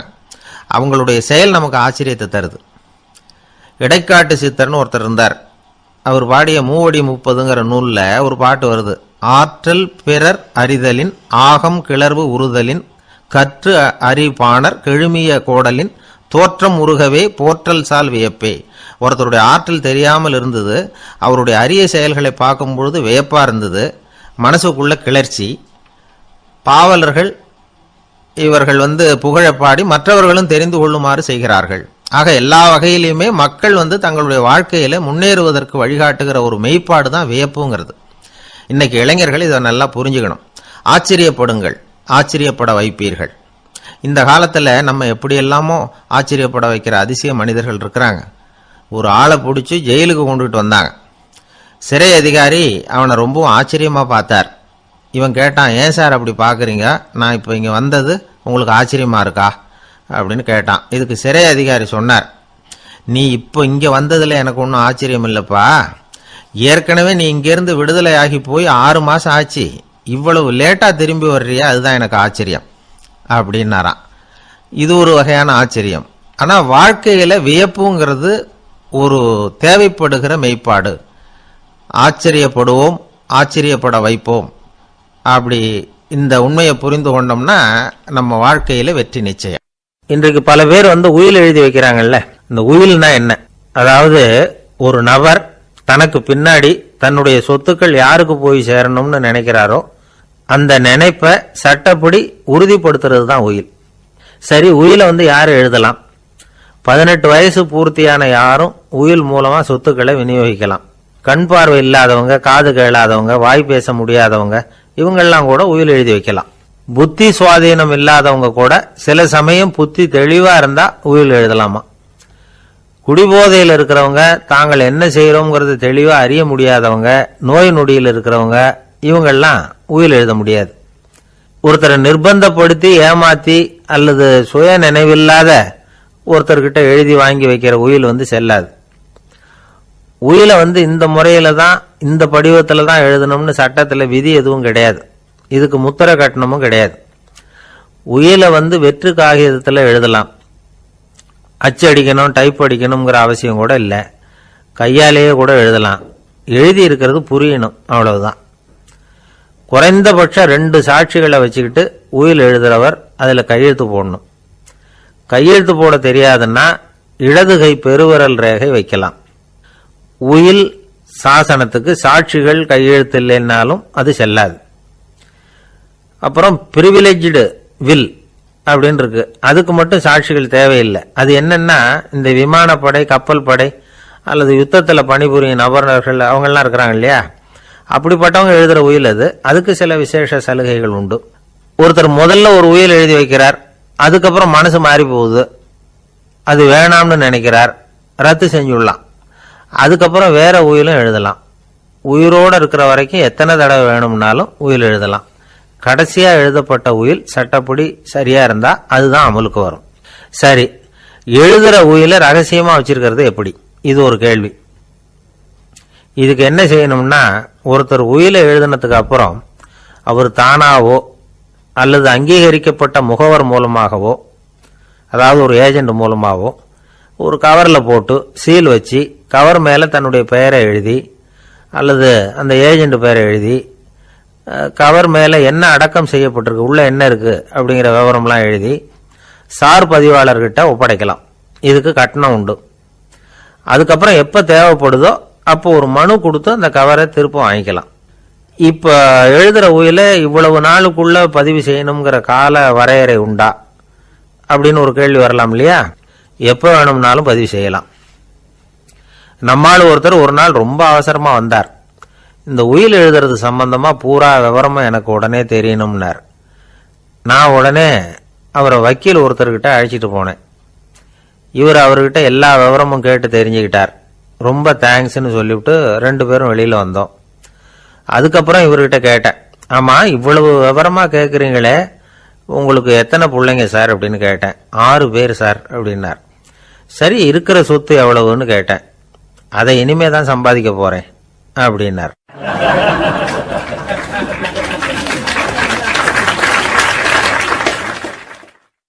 வயிறு பசிக்குதேங்கிறது சிலரோட கவலை, வயிறு பசிக்க மாட்டேங்குதே அப்படிங்கிறது சில பேரோட கவலை. 2 விதமான கவலைக்கும் வயிறு தான் காரணமா இருக்குது. வயிறு பசிச்சதுன்னா அது இயற்கை, வயிறு பசிக்கலைன்னா அது வியாதி. ஆனால் பசியையும் நாம் பசிப்பிணி அப்படின்னு தான் சொல்லுவோம். என்ன காரணம்? வியாதியை போக்க வேண்டியது எவ்வளவு முக்கியமோ அதை விட முக்கியம் பசியை போக்க வேண்டியது. ஒரு சமுதாயத்தில் பசிப்பிணியே இருக்கக்கூடாது, அதுதான் நல்ல சமுதாயம். பசியை போக்கணும்னா சாப்பாடு போடணும், பசியின்மையை போக்கணும்னா வைத்தியம் தான் பண்ணணும். இது சம்பந்தமாக எவ்வளவோ ஆராய்ச்சிகள் நடக்குது, நிறைய மருந்து கண்டுபிடிச்சிருக்கிறாங்க. நம்ம உடம்புல பசியை தூண்டக்கூடிய பகுதி எது, இதை முதல்ல தெரிஞ்சுக்கணும் இல்லையா? நாம் சாப்பிட்ற ஆகாரம் செரிக்கிறதுக்கு எது காரணம் தெரியுமா? நம்ம மூளையோட பின்பகுதி தான் அதுக்கு காரணமாக இருக்குதாம். மூளையின் பின்பகுதியில் நரம்பு செல்களால் ஆன 2 வகையான ஆரக்சின்கள் தான் பசியை உண்டாக்குது அப்படின்னு கண்டுபிடிச்சிருக்கிறாங்க. 2 ஆய்வாளர்கள் இதை கண்டுபிடிச்சிருக்காங்க. அவங்க 2 பேரும் டெக்சாஸ் பல்கலைக்கழகத்தில் ஹார்வர்டு ஹக்ஸ் மருத்துவ கல்வி நிலையத்தில் பணிபுரிகிறவங்களாம். உண்பது தேவைங்கிறது உணரப்படும் போது மூளையின் அந்த குறிப்பிட்ட பகுதி ஆரக்சின் அப்படிங்கிற ஹார்மோன்களை சுரக்கும். அது பசி உணர்வை தூண்டும் அப்படிங்கிறது தான் அந்த ஆய்வாளர்களின் கண்டுபிடிப்பு. இந்த ஆரக்சின் வேற சில உயிரினங்கள்லையும் உண்டு. இப்போ எலிகளில் கூட இது இருக்குது. அதனால எலிகளை வச்சு இது சம்பந்தமாக ஆராய்ச்சி பண்ணாங்க. எலிகள் உடம்புல ஆரக்சினை செலுத்தி பார்த்தாங்க. உடனே என்னாச்சு தெரியுமா, அந்த எலியெல்லாம் பசியால் துடிக்க ஆரம்பிச்சுட்டுது. எதையாவது தின்னு பசியை தீர்த்தா போதுங்கிற அளவுக்கு அந்த எலிகள்லாம் அல்லாட ஆரம்பிச்சுட்டுது. இயல்பாக சாதாரணமாக அந்த எலிகள் எவ்வளவு சாப்பிடுமோ அது மாதிரி 8 முதல் 10 மடங்கு அதிகமான ஆகாரத்தை 1 மணி நேரத்துக்குள்ளே சாப்பிட்டு தீர்த்துட்டு தான். சில எலிகளின் மூளையில் இந்த ஆரக்சின் அளவை கட்டுப்படுத்தி பார்த்துருக்குறாங்க. உடனே என்னாச்சு தெரியுமா, அதெல்லாம் சாப்பாட்டை கண்டா முகத்தை திருப்பிட்டு போக ஆரம்பிச்சுட்டு தான்.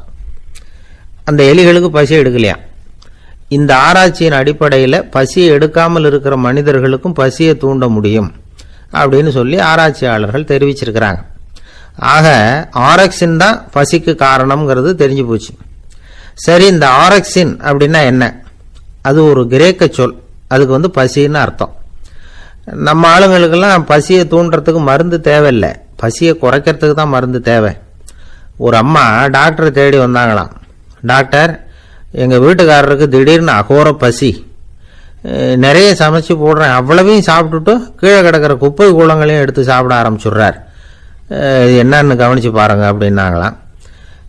எவ்வளவு நாளாக அப்படி இருக்குதுன்னு கேட்டிருக்காரு டாக்டர். 1 வாரமாக அப்படி இருக்குதுன்னாங்களாம். இவ்வளவு நாளாக ஏன் சும்மா இருந்தீங்க, ஆரம்பத்திலேயே இங்கே அழைச்சிட்டு வர வேண்டியது தானே அப்படின்னாரான் டாக்டர். அது ஒன்றும் இல்லை டாக்டர், வீடு பூரா சுத்தமாகட்டுமேன்னு பார்த்துக்கிட்டு இருந்தேன் அப்படின்னாங்களாம் அந்த அம்மா.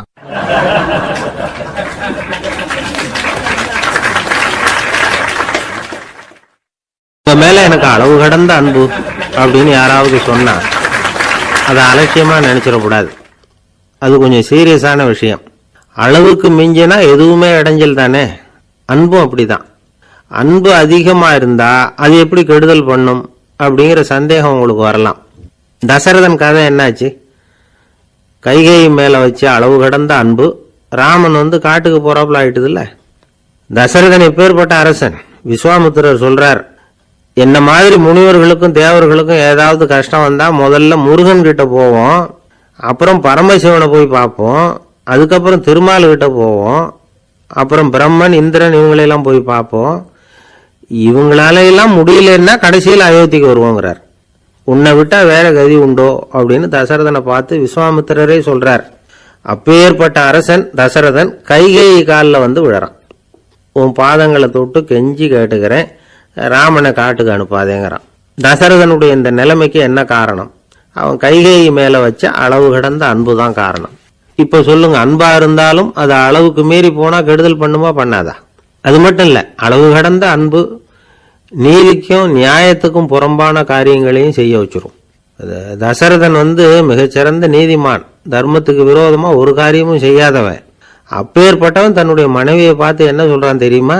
உனக்காக நான் என்ன செய்யணும் சொல்லு, செய்யறேன். ஒரு குற்றமும் செய்யாத ஒருத்தனை கொல்லணுமா கொல்றேன்.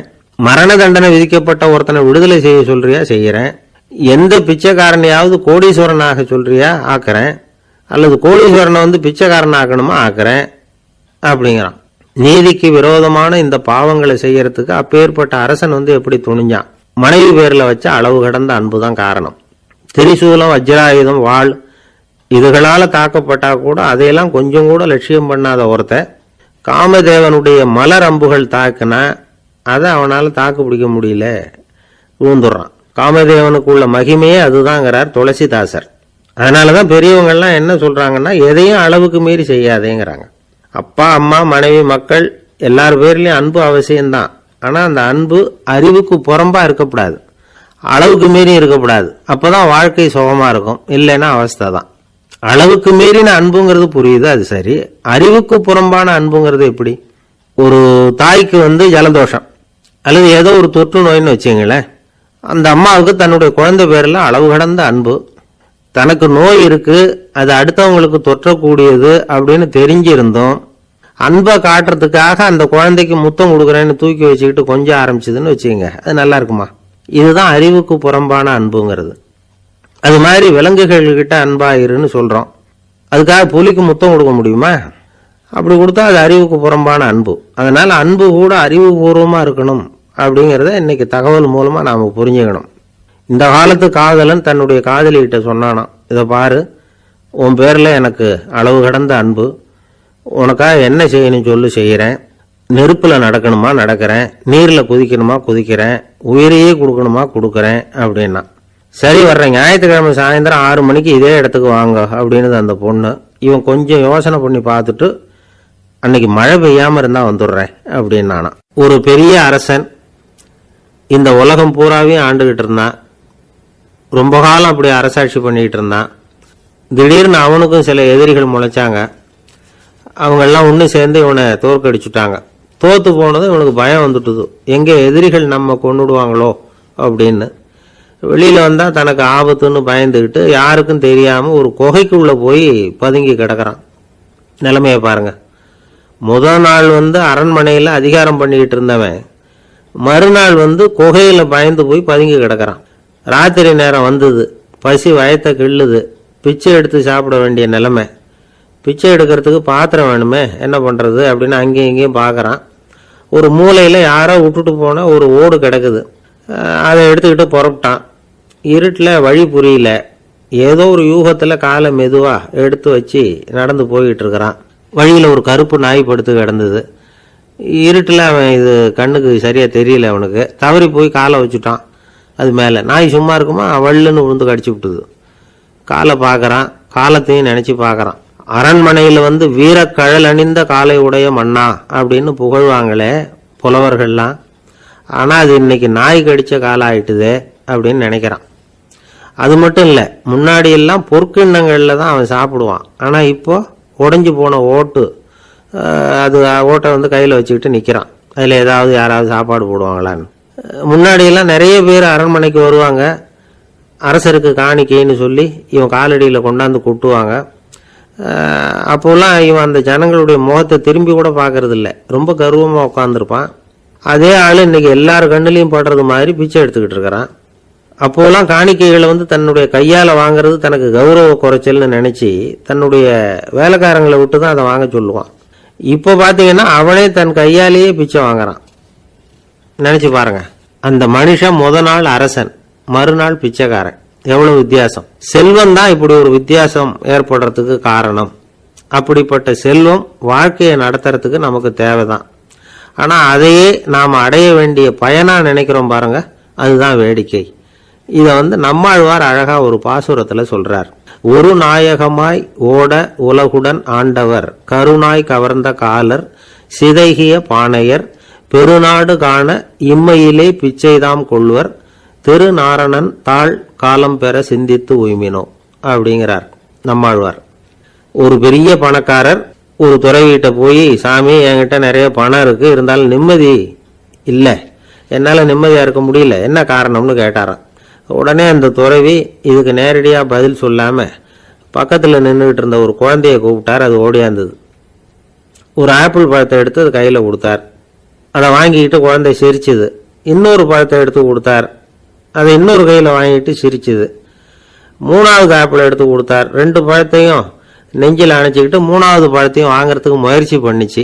ஆனா அது உடனே நழுவி கீழே விழுந்து உருண்டு ஓடிச்சு. ஏற்கனவே இருந்ததும் விழுந்துட்டுது. இப்ப அந்த குழந்தை அழ ஆரம்பிச்சுட்டுது. இப்ப அந்த துறவி பணக்காரர்கிட்ட சொன்னாராம், குழந்தைய கவனிச்சியா, 2 ஆப்பிள் போதும்னு அது நினைச்சிருந்தா இப்போ அது அழ வேண்டிய அவசியம் வந்திருக்குமா அப்படின்னாராம். எதுவுமே அளவுக்கு மிஞ்சினா துன்பம்தான். இந்த காலத்துல இதெல்லாம் யாரு காதுல வாங்குறாங்க? ஒருத்தனை நல்ல வழிக்கு கொண்டு வரணும்னு நினைச்சு அவனை கூப்பிட்டு உட்கார வச்சு இந்த கதையை சொல்லிட்டு இருந்தாங்க. சொல்லிவிட்டு அந்த குழந்தை செஞ்சது தப்பு தானே அப்படின்னு கேட்டிருக்கிறாங்க. ஆமாம், தப்பு தான், நானா இருந்தா அப்படி செஞ்சிருக்க மாட்டேன் நானா இவன். 2 பழமே போதும்னு சொல்லியிருப்பியா அப்படின்னு கேட்டிருக்காங்க.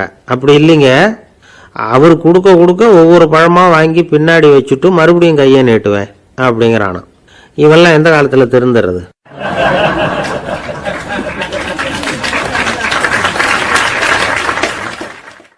ஒரு பெரிய தத்துவ சிந்தனையாளர் இருந்தார், சுவாங்சு அப்படின்னு பேரு. அவருடைய மனைவி ஒரு நாள் திடீர்னு காலமாயிட்டாங்க. ஐயோ பாவம், அவர் ரொம்ப வருத்தப்படுவார். போய் ஆறுதலாக 4 வார்த்தை பேசிவிட்டு வரலாம் அப்படின்னு நினச்சிக்கிட்டு நிறைய பேர் அவரை தேடிட்டு வந்தாங்களாம். வந்தவங்களுக்கு ஆச்சரியம். ஏன்னா இவர் வருத்தப்பட்டுக்கிட்டு இருப்பார் அப்படின்னு தானே எதிர்பார்த்தாங்க. அப்படி இல்லை, தாளம் போட்டுக்கிட்டு உட்காந்துருக்கிறார். தாளத்துக்கு தகுந்த மாதிரி பாட்டு வேற பாடிக்கிட்டு இருக்கிறார். என்ன மனுஷன் அவர், கொஞ்சம் கூட கவலை இல்லாமல் இப்படி இருக்கிறாரு அப்படின்னு நினைச்சாங்க. ஒருத்தர் துணிஞ்சு அவர்கிட்ட கேட்டுவிட்டார், என்னங்க இது இப்படி அப்படின்னு. அதுக்கு அவர் என்ன சொன்னார் தெரியுமா? இதை பாருங்க, என்னுடைய மனைவி பிறக்கிறதுக்கு முன்னாடி அவளுக்கு உயிரும் கிடையாது, உடலும் கிடையாது. அதுக்கு பிறகுதான் உயிர் வந்தது, உடல் வந்தது, அந்த உருவம் வந்தது. இப்போ என்ன ஆச்சு? அந்த உருவமும் உயிரும் போயிட்டுது, அவ்வளவுதானே. வந்தது போயிட்டுது. இளவேனில் காலம், இலையுதிர் காலம், பனிக்காலம், இப்படி பருவங்கள் மாறி மாறி வருது இல்லையா? அது மாதிரி பிறப்பும் இறப்பும் மாறி மாறி வருது. இது இயற்கை. இதுக்காக அழுதா அது எப்படி அப்படின்னாராம். ஞான தெளிவு அடைஞ்சவங்களுக்கு எல்லாமே சுகம்தான். திருவள்ளுவரும் அதைத்தான் சொல்றார். உறங்குவது போலும் சாக்காடு, உறங்கி விழிப்பது போலும் பிறப்பு. தூங்குறதுக்கெல்லாம் நாம வருத்தப்பட்டுக்கிட்ட இருக்கிறோமா? இன்னைக்கு தூங்க வேண்டியிருக்குதே, இன்னும் கொஞ்சம் நேரத்தில் நான் தூங்க வேண்டியிருக்கு அப்படின்னு சொல்லி யாராவது அழுதுகிட்டு இருப்பாங்களா?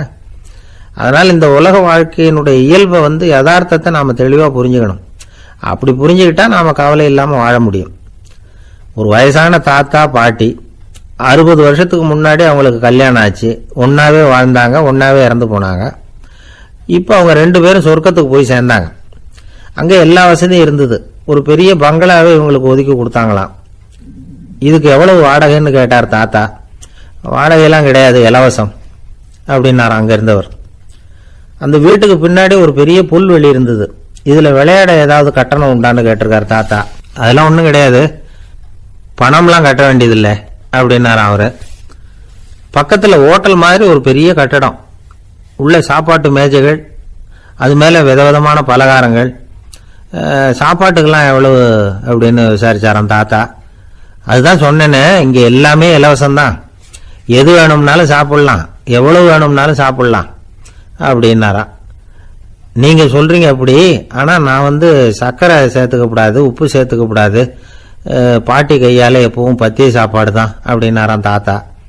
இதை பாருங்க, இங்க உங்களுக்கு அந்த கவலையும் வேண்டியதில்லை. இங்க நீங்க ஸ்வீட்டு சாப்பிடலாம், காரம் சாப்பிடலாம், உங்களுக்கு எந்த நோயும் வராது அப்படின்னாராம் அங்க சொர்க்கத்தில் இருந்தவர். இதை கேட்ட உடனே அந்த தாத்தா பக்கத்தில் நின்ன பாட்டியை பார்த்து கத்தினாராம், அடி பாவி, எல்லாத்தையும் கெடுத்துட்டிய, நீ எனக்கு பத்திய சாப்பாடு போடாம கண்டதை திங்க விட்டுருந்தா 10 வருஷத்துக்கு முன்னாடியே நான் இங்க சேர்ந்திருப்பேனே அப்படின்னாராம்.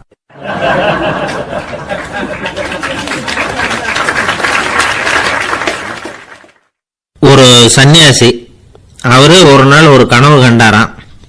அந்த கனவுல அவர் சொர்க்கத்துக்கு போறார். அங்க ஒரு பெரிய திருவிழா நடந்துகிட்டு இருக்குது. எங்க பார்த்தாலும் அலங்கார வளைவுகள், வண்ணமயமான விளக்குகள், பாதைகள் பூரா மலர்கள், எல்லா கட்டடங்களும் ஒளிமயம். அவ்வளவு கோலாகலமா பிரம்மாண்டமா அந்த திருவிழா நடந்துகிட்டு இருக்குது. அது என்ன திருவிழாங்கிறது இந்த சன்னியாசிக்கு புரியல. அங்க எதிரில் வந்துகிட்டு இருந்த ஒருத்தரை நிறுத்தி, என்ன விசேஷம் இங்க அப்படின்னு விசாரிச்சாராம். உனக்கு தெரியாத விஷயம், இன்னைக்கு இறைவனுக்கு பிறந்த நாள், அதைத்தான் எல்லாரும் சேர்ந்து கொண்டாடுறோம். இதுக்காக பிரம்மாண்டமான ஊர்வலம் ஒன்று வரப்போகுது, இறைவனே அந்த ஊர்வலத்தில் கலந்துகிறார் அப்படின்னார் அவரு. உடனே அந்த சன்னியாசி ஒரு மரத்து நிழல்ல ஒதுங்கி நின்றுகிட்டார். ஊர்வலம் வந்துகிட்டு இருக்குது.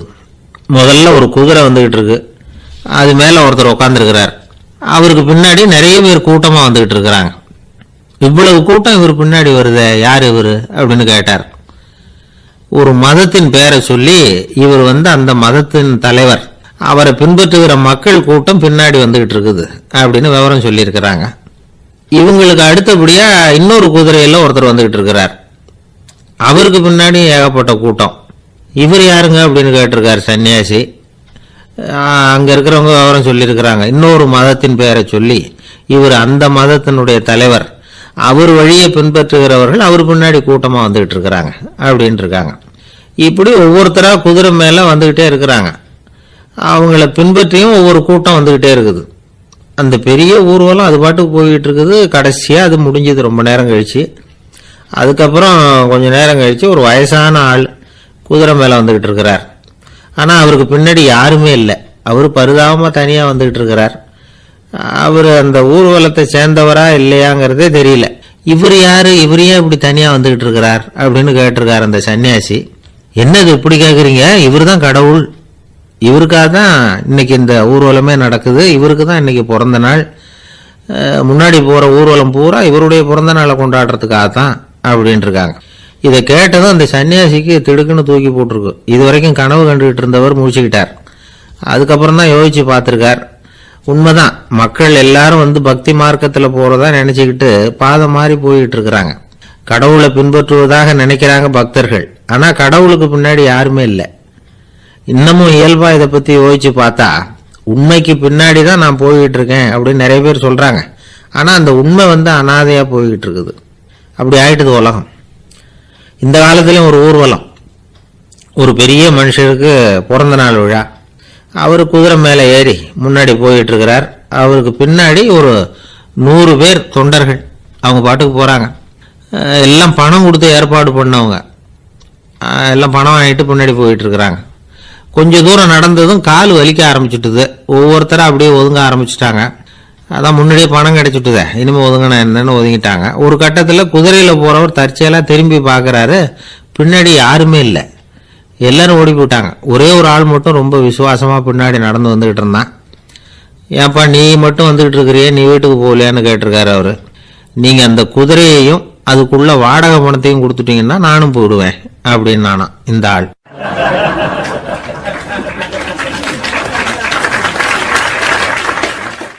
உங்க பையன் எப்படி சார் இருக்கான் அப்படின்னு விசாரிச்சார் ஒருத்தர். அவன் என்ன சார், எதை சொன்னாலும் காதில் வாங்க மாட்டேங்கிறான், அவன் பாட்டுக்கு போறான் வர்றான் அப்படின்னு சொல்லி அழுத்துக்கிட்டார் அப்பா. பெரியவங்க சொல்றதை சின்ன பிள்ளைங்க கேட்கறது இல்லைங்கிறது ஒரு குறை. பெரியவங்க சொல்றது சின்ன பிள்ளைங்க காதலையே விழறது இல்லைங்கிறது ஒரு குறை. இது கொஞ்சம் சீரியஸான விஷயம், கவனிச்சு பார்க்கணும். ஒரு குழந்தைக்கு காது சரியா கேட்குதா இல்லையா அப்படிங்கிறத நாம தான் கவனிச்சு பார்த்து கண்டுபிடிக்கணும். அதுவா நம்ம கிட்ட தவழ்ந்து அப்பா எனக்கு காது கேட்கல, அழைச்சிட்டு போங்க டாக்டர்கிட்ட அப்படின்னுலாம் சொல்லிட்டு இருக்காது. அது சரி, ஒரு குழந்தைக்கு காது சரிவர கேட்குதா இல்லையா அப்படிங்கிறத முன்கூட்டியே நாம தெரிஞ்சுக்கிறது எப்படி? அதுக்கு சில வழி இருக்கு. உங்க குழந்தைய கொஞ்சம் அப்படியே கவனிச்சு பாருங்க.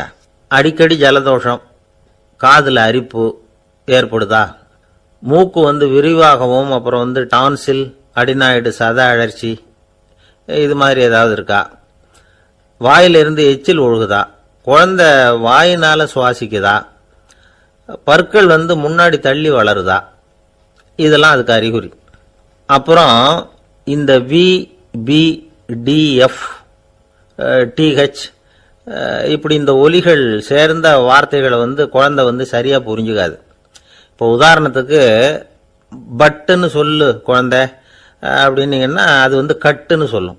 அதாவது பட்டு சவுண்டை அதால புரிஞ்சுக்க முடியல. அப்புறம் உங்க குழந்தை உங்களை உறக்க பேச சொல்றானா, அடிக்கடி கேள்வி கேட்கறானா, சாப்பிட்றப்போ கவனம் இல்லாம இருக்கானா, படிப்புல போதுமான முன்னேற்றம் இல்லையா, வகுப்புல சரியா கவனிக்கிறது இல்லையா, இப்படிலாம் இருந்தா ஆரம்பத்திலேயே டாக்டர்கிட்ட அழைச்சிட்டு போய் சிகிச்சையை ஆரம்பிச்சுடலாம், குணப்படுத்தி விடலாம். குழந்தைக்கு காது சரியா கேட்கலன்னா நீங்க செய்ய வேண்டியது என்ன தெரியுமா? அவனுக்கு காது கேட்கலங்கிறதுக்காக அவன் முன்னாடி சத்தம் போட்டு பேசக்கூடாது. மெதுவா சீரா பேசணும், அவனை பார்த்து பேசணும். உங்க உதட்டு அசைவுகள் அவனுக்கு உதவும், அதை பார்த்தே புரிஞ்சுக்குவான். நீங்க வாயில வெத்தலை பாக்கு போட்டுக்கிட்டோ புகை பிடிச்சிக்கிட்டோ பேசக்கூடாது. அப்படி பேசினா அவனால அந்த உச்சரிப்பை சரியா புரிஞ்சுக்க முடியாது. ஒரு வார்த்தையை சொல்றீங்க, அவனுக்கு புரியல அப்படின்னா அதே வார்த்தையை மறுபடியும் சொல்லணும். அவனுக்கு நீங்க முதல்ல சொன்ன வார்த்தை புரியலேன்னு நினைச்சுக்கிட்டு மறுபடியும் திருப்பி சொல்றப்போ அதே அர்த்தம் வரக்கூடிய வேற வார்த்தையை சொல்லக்கூடாது. இப்படிலாம் நடந்துகிட்டா அவனுக்கு மன திடத்தை ஏற்படுத்த முடியும். இல்லைன்னா அவனுக்கு தாழ்வு மனப்பான்மை வந்துடும். குழந்தைக்கு காது கோளாறுன்னா ஆரம்பத்திலேயே டாக்டர்கிட்ட அழைச்சிட்டு போனா போதும், குணப்படுத்தி விடலாம். அப்புறம் பார்த்துக்கலாமே அப்படின்னு அலட்சியமா இருந்துட்டாதான் கஷ்டம். சில பேர் கோபத்துல சின்ன பிள்ளைங்க காதை பிடிச்சி திருகிறது உண்டு. இது ரொம்ப தப்பு. காது கையோட வந்துட்டா என்ன பண்றது? ஒரு வேடிக்கை கதை, அது கதை தான், நிஜமா நடந்தது இல்லை, அது மாதிரி நடக்கவும் நடக்காது. ஒரு வேடிக்கைக்காக சொல்லப்படுற கதை. அதாவது ஒரு வீட்டில் அப்பா அம்மாவை பார்த்து சொல்லிட்டு இருக்கார், இதை பாரு, நாளைக்கு காலையில என்னை சீக்கிரம் எழுப்பி விட்டுரு, நான் செங்கல்பட்டு வரைக்கும் போயிட்டு வர வேண்டியிருக்கு அப்படின்னாராம். இதை அவங்க பையன் காதில் வாங்கிட்டு இருக்கான். அப்பாவுக்கு சிரமம் வேண்டாமே அப்படின்னு நினச்சி அவனே காலையில் யாருக்கும் தெரியாமல் எழுந்திரிச்சு புறப்பட்டு செங்கல்பட்டுக்கு போட்டான். சாயந்தரமாக திரும்பி வந்தான். அப்பா பையனை காணாமல் அலமோதிக்கிட்டு இருக்கிறார். சாயந்தரமாக பையனை பார்த்ததும் எங்கடா போயிட்டு வந்தேன்னு கேட்டார் கோவமா. செங்கல்பட்டுக்கு போயிட்டு வந்தேப்பா, நீ வேணா அலைய வேண்டாமேன்னு அப்படின்னா. எதுக்கடா போனேன்னு அதட்டினார். அதான்ப்பா நீ நேற்று வந்து அம்மா கிட்ட சொல்லிக்கிட்டு இருந்த, அதை காதில் வாங்கினேன், உனக்காக நான் போயிட்டு வந்தேன் அப்படின்னா. உடனே எந்த காதில் வாங்கினேன் அப்படின்னு சொல்லி காதை பிடிச்சி திருகுனார். அந்த காது கையோடு வந்துட்டுது. இது நடந்து கொஞ்ச நாள் கழிச்சு அந்த அப்பாவும் பையனும் கடத்தெருவில் போய்கிட்டு இருக்கிறாங்க. எதிரில் ஒரு நாய் ஓடி வந்தது. அதுக்கு 2 காதும் இல்லை. என்ன இது, இந்த நாய்க்குட்டிக்கு 2 காதும் இல்லை அப்படின்னாரு அப்பா. அதுக்கு பையன் சொல்கிறான், அப்பா அது 2 தடவை செங்கல்பட்டுக்கு போயிட்டு வந்துருவோம் அப்படின்னானா. ஒரே ஒரு ஊரில் ஒரு அம்மா இருந்தாங்க. அந்த அம்மாவுக்கு ஒரே ஒரு பிள்ளையாண்டான். அவனுக்கு ரொம்ப அக்கறையோடு கல்யாணம் பண்ணி வச்சாங்க. கல்யாணம் முடிஞ்சதும் மருமக பொண்ணு வீட்டுக்கு வந்து சேர்ந்தது. அப்பாடா என் கடமை முடிஞ்சது, இனிமே அக்கடான்னு எங்கேயாவது ஒரு மூலையில் படுத்து கிடக்கலாம் அப்படின்னு நினச்சாங்க அந்த அம்மா. ஆனால் நினைக்கிறபடி எங்கே நடக்குது. அதுக்கப்புறம் தான் பிரச்சனையே ஆரம்பமாச்சு. மருமகள் குணம் சரியில்லை, ஒரு மாதிரி. அந்த பொண்ணு வீட்டுக்கு வந்ததுமே முதல் வேலையாக மாமியாரை பார்த்து, அதுதான் நான் வந்துட்டேன்ல, இனிமேல் உங்களுக்கு என்ன வேலைங்க, புறப்பட வேண்டியது தானே, காசி ராமேஸ்வரம்னு எங்கேயாவது போங்க அப்படின்னுட்டு தான். மாமியார் பார்த்தாங்க, கொஞ்சம் யோசனை பண்ணாங்க. இந்த பாருமா, நீ இப்படி சொல்கிறதுக்கு முன்னாடியே வீட்டை விட்டு புறப்படணுங்கிற முடிவுக்கு நான் வந்துட்டேன். வீட்டை மட்டும் இல்லை, இந்த உலகத்தை விட்டே கூட போகிறதுக்கு தயாராக இருக்கிறேன். ஆனால் ஒரே ஒரு விஷயத்துக்காக என் உயிரை கையில் பிடிச்சிக்கிட்டு இருக்கிறேன் அப்படின்னாங்களாம். என்ன விஷயம்னு கேட்டது இந்த மருமக பொண்ணு. வேற ஒன்றும் இல்லை, என் பிள்ளைக்கு கல்யாணம் பண்ணி வச்சுட்டேன். ஒரு பேர புள்ள பிறந்து அதை என் கண்ணால் பார்த்துட்டேன்னா நான் எங்கே வேணும்னாலும் போகிறதுக்கு தயாராக இருக்கிறேன் அப்படின்னாங்களாம் அந்த மாமியார். மாமியார் இப்படி சொல்கிறதுலேயும் நியாயம் இருக்கிறதாக பட்டுது அந்த பொண்ணுக்கு. சரி அப்படியே இருந்து பார்த்துட்டு போகலாம் அப்படின்னு அனுமதி கொடுத்தது. கொஞ்ச காலத்தில் ஒரு பேரன் பிறந்தான். அந்த அம்மாவும் பேரனை கண்ணால் பார்த்துட்டாங்க. சரி பேரனை பார்த்தாச்சுல்ல, இனிமேல் புறப்பட வேண்டியது தானே அப்படின்னது மருமக பொண்ணு. மாமியார் பார்த்தாங்க, நீ சொல்கிறது சரிதாம்மா, அதில் ஒன்றும் தப்பு இல்லை. என்னோட பேரன் உங்களை அம்மா அப்பான்னு கூப்பிடுறத என் காது குளிர கேட்டுட்டு போயிடுறேனே அப்படின்னாங்களாம். சரி அந்த ஆசையை நிறைவேறட்டும் அப்படின்னு காத்துக்கிட்டு இருந்தாங்க. பேரன் வளர்ந்தான், நடந்தான், பள்ளிக்கூடம் போனால் பெரியவனானா. மருமக பொண்ணு மறுபடியும் மாமியாரை விரட்ட ஆரம்பிச்சுட்டுது, இன்னும் புறப்புள்ளையான்னு. இதை பாருமா, இது வரைக்கும் இருந்துட்டேன். பேரனோட கல்யாணத்தையும் கண்ணால் பார்த்தாதான் இந்த கட்டை வேகம் போல் இருக்குது அப்படின்னு சொல்லி ஒரு மாதிரியாக பேச ஆரம்பித்தாங்க. இதுவும் நியாயமான ஆசையாக தான் படுது அப்படின்னு அது யோசிச்சிருக்கு அந்த பொண்ணு. சரின்னு அதுக்கும் ஒத்துக்கிட்டது. உடனே பேரனுடைய கல்யாணமும் முடிஞ்சது ஒரு வழியாக. இனிமே ஒரு நொடி கூட இங்கே இருக்கக்கூடாது, புறப்படுங்க அப்படின்னு மாமியாரை விரட்டிச்சான் அந்த பொண்ணு. இப்போ அந்த மாமியார் தன்னோட மருமகளை பார்த்து சொல்கிறாங்க, இதோ கிளம்பிட்டேம்மா, என் மூட்டை முடிச்செல்லாம் கட்டிக்கிட்டேன், புறப்பட்டுவிட்டேன். அப்படியே நீயும் உன் துணிமணிகளை மூட்டை கட்டிக்கிட்டு கிளம்பிடும், என்னோட சேர்ந்து 2 பேருமா சேர்ந்து போயிடலாம் அப்படின்னாங்களாம். அந்த பொண்ணு முழிக்குது. முழிக்காதே, உனக்கும் ஒரு மருமக வந்துட்டா, இனிமேல் நீயும் ஒரு மாமியார் தானே, உனக்கும் இனிமேல் இங்கே வேலை இல்லை, புறப்படு அப்படின்னாங்களாம். அப்போ தான் அந்த பொண்ணு சிந்திக்க ஆரம்பிச்சுதான், தன்னோட தவறு புரிஞ்சுதான். இந்த தகவலை கேட்டுக்கிட்டு இருக்கிற மருமகள்லாம் இதை பற்றி கொஞ்சம் யோசித்து பார்க்கணுங்கிறதுக்காகத்தான் இதை சொல்கிறோம் மாமியார்கள் சார்பாக. கொஞ்ச நாளைக்கு முன்னாடி ஒரு பொண்ணை பார்த்து பேசுகிற சந்தர்ப்பம் கிடைச்சிது ஒரு கல்யாண வீட்டில். அந்த பொண்ணு சொல்லிச்சு, சார் எனக்கு கல்யாணம் ஆகி 15 வருஷம் ஆகுது, நான் மாமியார்கிட்ட சண்டை போட்டதே இல்லை அப்படின்னு ரொம்ப அடக்கமாக சொல்லிச்சு. அது எப்படிம்மா சாத்தியமாச்சுன்னு கேட்டோம். எனக்கு கல்யாணம் ஆகி 15 வருஷம்தான் ஆச்சு, ஆனால் என் மாமியார் செத்து போய் 20 வருஷத்துக்கு மேலே ஆயிட்டுது அப்படின்னுது. லோகமானிய பாலகங்காதர திலகர் இருந்தார்ல, அவருக்கு 15 வயசுலேயே கல்யாணம் நடந்துதான். மனைவி பேர் தபிபாய், ரொம்ப பெரிய குடும்பத்து பொண்ணு, நல்ல குணம். அவங்க குடும்பம் நடத்திக்கிட்டு இருக்கிறாங்க. அந்த காலத்தில் திருடர்கள் பயம் அதிகம். இந்த காலத்தில் மட்டும் என்னன்னு கேட்குறீங்களா? நீங்கள் கேட்குறது நியாயம்தான். இருந்தாலும் இந்த காலத்து திருடனுக்கும் அந்த காலத்து திருடனுக்கும் ஒரு முக்கியமான வித்தியாசம் உண்டு. அதாவது அந்த காலத்து திருடன்லாம் நியாயம் அநியாயம் பார்க்கறது உண்டு, இந்த காலத்தில் அப்படி பார்க்கறது இல்லை. அந்த காலத்தில் திருட வர்றவங்கள்ட்ட கூட ஒரு தார்மீக உணர்வு உண்டாம். அதாவது அப்போ உள்ள கொள்ளைக்காரங்க எதை களவாடினாலும் சரி, அரிசியை மட்டும் களவாடுறது இல்லையா, அப்படி ஒரு கொள்கை. அதனால பாருங்க, அந்த காலத்து பெண்கள் நகை நட்டுகளை பத்திரமா வைக்கணும்னா பெட்டியில வைக்கிறது இல்லை, அரிசி பானையில் போட்டு வச்சு விடுறது. இப்பெல்லாம் பேங்க்ல சேஃப்டி லாக்கர்னு இருக்குல்ல, அது மாதிரி அந்த காலத்தில் சேஃப்டி லாக்கருங்கிறது அரிசி பானை. இந்த வளையல், மூக்குத்தி, தோடு இப்படி எதுவாக இருந்தாலும் அதில் போட்டு பத்திரமா வச்சுருவாங்க. திருடன் அரிசி பானை பக்கம் போகிறதில்ல. ஏன்னா சாப்பிட்ற விஷயத்தில் கை வைக்கக்கூடாது, அது பாவம் அப்படின்னு அவன் நினைக்கிறான். திலகரோட மனைவி தபீபாயும் அதே மாதிரி தன்னுடைய ஆபரணங்களை ஒரு அரிசி பானைக்குள்ளே போட்டு மூடி வச்சுருந்தாங்களாம். இப்படி இருந்தப்போ ஒரு நாள் ஒரு பிச்சைக்கார பொண்ணு வீடு வீடாக பிச்சை கேட்டுக்கிட்டே வந்திருக்குது. திலகர் வீட்டுக்கும் தர்மம் போடுங்க தாயே அப்படின்னு தான் அந்த பொண்ணு. அந்த அம்மா தபீபாய் காதில் இது விழுந்திருக்கு. உடனே கை நிறைய அரிசி அள்ளிக்கிட்டு போட்டிருக்கு. பாத்திரத்தில் அரிசியை போட்டதுக்கு அப்புறம் தான் தெரியுது, பளிச்சுன்னு கண்ணில் படுது. அதாவது அந்த அம்மாவோட வைர மூக்குத்தி ஒன்று அரிசியோடு சேர்ந்து அந்த பிச்சைக்கார பொண்ணு பாத்திரத்தில் போய் விழுந்துட்டுது. இந்த அம்மாவுக்கு மனசுக்குள்ள குழப்பம், என்ன இப்படி ஆகிட்டுதே, மூக்குத்தி போயிட்டுதே, பிச்சை பாத்திரத்திலேருந்து அதை எப்படி எடுக்கிறது அப்படின்னு தயக்கம். வாயை திறந்து அதை கேட்கறதுக்கும் கூச்சம். திண்ணையில் உட்காந்துருந்த திலகர் இவ்வளவையும் பார்த்துக்கிட்டு இருக்கிறார். மனைவியின் மனசுக்குள்ள நடக்கிற மௌன போராட்டத்தை அவர் நல்லா புரிஞ்சுக்கிட்டாராம். மனைவியை பார்த்து சொன்னாராம், தபீபாய், இது தெய்வ சம்மதம், அவளுக்கு சேர வேண்டிய மூக்குத்தி அவகிட்ட போயிட்டுது, பிச்சை பாத்திரத்தில் விழுந்த மூக்குத்தியை எடுக்க வேணாம் அப்படின்னாராம். சரின்னு சொல்லிவிட்டு மேற்கொண்டு எதுவும் சொல்லாமல் அந்த அம்மா வீட்டுக்குள்ளே போயிட்டாங்களாம். இந்த காலத்துலலாம் அது மாதிரி நடக்குமா? வெறும் அரிசியை போட்டுட்டு விவகாரம் பண்ணிட்டு இருக்க மாட்டோமா? ஒரு பெரிய மனுஷன் வீட்டுக்கு ஒரு பிச்சைக்காரன் வந்தான். ஐயா, நாங்கள் பிச்சைக்காரங்கள்லாம் சேர்ந்து ஒரு சங்கம் வச்சுருக்குறோம், அதுக்கு நிதி சேர்க்குறோம், அதுக்கு ஒரு 100 ரூபா கொடுத்தீங்கன்னா எங்களுக்கு பெரிய உதவியாக இருக்கும் அப்படின்னானா. அதெல்லாம் ஒன்றும் கொடுக்க முடியாது போ அப்படின்னாரான் அவர். அப்படின்னா ஒரு 50 ரூபாயாவது கொடுங்களேன் அப்படின்னு இருக்கான். அதுவும் முடியாதுன்னு சொல்லிவிட்டார். 25 ரூபா அப்படின்னு இருக்கான். எதுவும் முடியாது அப்படின்னாரான். சரிங்க, இவ்வளவு பெரிய வீட்டுக்கு வெறுங்கையோடு திரும்புறது நல்லா இருக்காது, அதனால சும்மா ஒரு 1 ரூபா மட்டுமாவது கொடுங்க அப்படின்னு இருக்கான் அவன்.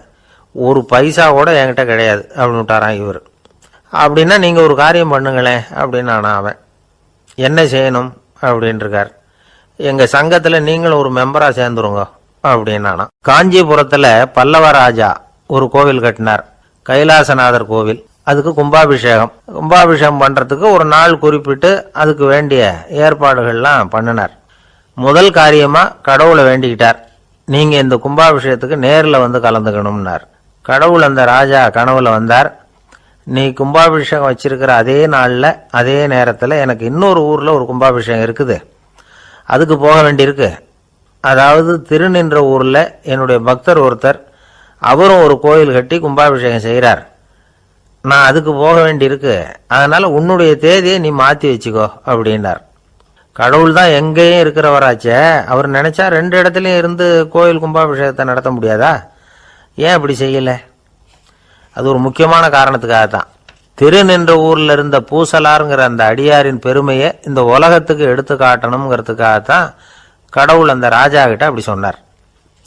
சரி, அந்த அடியார் அப்படி என்னதான் பெருசா கோயில் கட்டி விட்டார்? ராஜா கட்டின கோயிலை விட பெருசா? அவர் கட்டினது கருங்கல்லாலேயோ மண்ணாலேயோ மரத்தாலேயோ இல்லை. அவர் கட்டின கோயில் வேற மாதிரி. அது மனசால கட்டின கோயில், மனசுக்குள்ள இருக்கிற கோவில், மனக்கோவில். அந்த அடியார் தன்னோட மனசுக்குள்ள மாசக்கணக்கா ஒவ்வொரு கல்லா சேர்த்து கட்டின கோவில். இந்த விஷயம் ராஜாவுக்கு தெரியாது. அவர் என்ன நினைச்சுட்டாரு, அது நாம கட்டின கற்கோயிலை விட ரொம்ப பெருசா இருக்கும் போல இருக்கு அப்படின்னு நினைச்சுட்டாரு. சரி, அப்பேற்பட்ட அந்த கோயிலை தரிசனம் பண்ணிவிட்டு வருவோம் அப்படின்னு நினைச்சு ராஜா திருநின்ற ஊருக்கு போறார். அங்க போய் பார்த்தா கோயிலையும் காணும், ஒன்னையும் காணும். கடைசியில பூசலார் கட்டின மனக்கோவில் தான் அதுங்கிறத அவர் புரிஞ்சுக்கிறார்.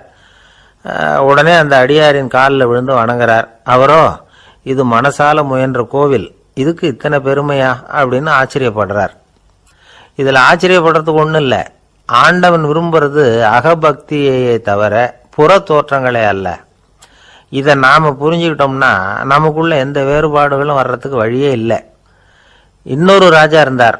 அவர் ஆண்டவனுக்கு படைக்கிறதுக்காக ஒரு தார் நல்ல செவ்வாழைப்பழமா எடுத்துக்கிட்டு போகணும்னு நினைச்சார். அதனால முத நாளே அதை வாங்கிட்டு வர சொன்னார் வேலைக்காரங்கிட்ட. வேலைக்காரன் போனான், கடத்தெருவில் ஒரு தார் பழம் வாங்கினான். வர்ற வழியில் அவன் குடிசை. அப்படியே எட்டி பார்த்துட்டு போவோமேன்னு நினச்சான். போனான். அங்கே இவனோட குழந்தை பாவம் பசியால் கத்திக்கிட்டு இருக்கு. இவன் பார்த்தான், இவ்வளவு பெரிய தாரில் ஒரு 2 பழம் எடுத்தா தெரியவா போகுது அப்படின்னு நினச்சி ஒரு 2 பழத்தை பிச்சு அந்த குழந்தைகிட்ட கொடுத்தான். அது அதை வாங்கி வயிறார சாப்பிட்டுது. பசி அடங்குச்சு, விளையாட போயிட்டுது. இவன் அதுக்கப்புறம் வாழைப்பழத்தை எடுத்துக்கிட்டு அரண்மனைக்கு வந்தான். 2 பழம் பிச்சிருக்கிறது ராஜாவுக்கு தெரிஞ்சு போச்சு. இவன் உண்மையை சொல்லிவிட்டான். உடனே ராஜா, கடவுளுக்கு படைக்க வேண்டிய பொருளை குழந்தை வந்து எச்சில் பண்ண விட்டுருக்கியே அப்படின்னு சொல்லி அவனை கட்டி வச்சு சாட்டையால் அடித்தார். பாவம். மறுநாள் பழத்தை கோயிலுக்கு எடுத்துகிட்டு போனார். கடவுள் முன்னாடி வச்சார். கடவுள் கண்ணை திறந்து பார்த்தார், பழம்லாம் அழுகி இருக்குது. என்ன இது அழுகி போன பழம் அப்படின்னார். ராஜா முழிச்சார். நல்லா தானே இருந்தது அப்படின்னு நினைச்சார். அப்போ கடவுள் அந்த ராஜா கிட்ட சொன்னாராம், இதை பார்ப்பா, இந்த தாரில் 2 பழம் தான் நல்ல பழம். அந்த 2 பழங்களையும் நேற்றுக்கே நான் சாப்பிட்டுட்டேன் அப்படின்னாராம். அப்போதான் ராஜாவுக்கு புரிஞ்சுது, ஏழை குழந்தையின் பசியை தீர்க்கறதுக்காக உதவுன அந்த 2 பழம் தான் இறைவன் சாப்பிட்ட பழம்னு. இறைவன் இருக்கிற இடம் எது? இதுதான். ஒரு அப்பாவுக்கு 2 பிள்ளைங்க. மூத்தவன் ரொம்ப அடக்கம். அப்பா எது சொன்னாலும் கேட்பான். பெரியவங்களுக்கு கீழ்ப்படிஞ்சு நடப்பான். இளையவன் அப்படி இல்லை, தான் நினைச்சதை தான் சொல்லுவான், செய்வான். அடுத்தவங்க சொல்றதை கேட்க மாட்டான், அடங்கி நடக்க மாட்டான். இந்த 2 பேர்ல யாரை வந்து உங்களுக்கு பிடிக்கும்? பெரியவனை தான் பிடிக்கும். ஏன்னா அவன் தான் சொல்ற பேச்சை கேட்கறவன் அப்படின்னு சொல்லுவீங்க. ஆனா ஒரு ஞானி என்ன சொல்றாரு தெரியுமா? ஒரு குழந்தை அதன் அறிவுக்காக மதிக்கப்பட வேண்டுமே தவிர அதனுடைய கீழ்ப்படியும் தன்மைக்காக அல்ல அப்படிங்கிறார். நம்ம குழந்தைகளை வந்து சுயமா சிந்திக்கிறதுக்கு நாம விடுறதில்லை, மற்றவங்களை பார்த்து காப்பி அடிக்கிறதுக்கு தான் நாம் அவங்களுக்கு கற்றுக் கொடுக்குறோம். புகழ்பெற்ற மனிதர்கள் சிலருடைய பேரை சொல்லி நீயும் அவர் மாதிரி ஆகணும், இவர் மாதிரி ஆகணும் அப்படின்னு சொல்லிகிட்டே இருக்கிறோம். குழந்தைகள் வந்து தங்களுடைய தனித்தன்மையை வளர்த்துக்கிறதுக்கு நாம் தடையாக இருக்கிறோம். ஒரு குழந்தைகிட்ட அனாவசியமாக வந்து நம்பிக்கையை வளர்த்துடக்கூடாது, எந்த கோட்பாட்டையும் திணிக்கக்கூடாது. நாம் ஏற்கனவே அர்த்தமில்லாத கருத்துக்களையும் கொள்கைகளையும் மனசில் போட்டு நிரப்பி வச்சிருக்கிறோம். இந்த உலகத்துக்கு புதுசாக வந்து சேர்ந்திருக்கிற ஒரு குழந்தையின் தூய்மையான மனசில் நம்ம கருத்துக்களை அறிமுகம் செய்ய அல்லது திணிக்கிறதுக்கு நமக்கு எந்த அதிகாரமும் கிடையாது. ஒரு குழந்தைய நீ இந்த மதத்தை சேர்ந்தவன் அப்படின்னு பிறந்ததுமே ஒரு முத்திரை குத்தி போடுறோம். இது அதோட சுதந்திரத்தை ஆரம்பத்திலேயே கிள்ளி எறியறது மாதிரி தான்.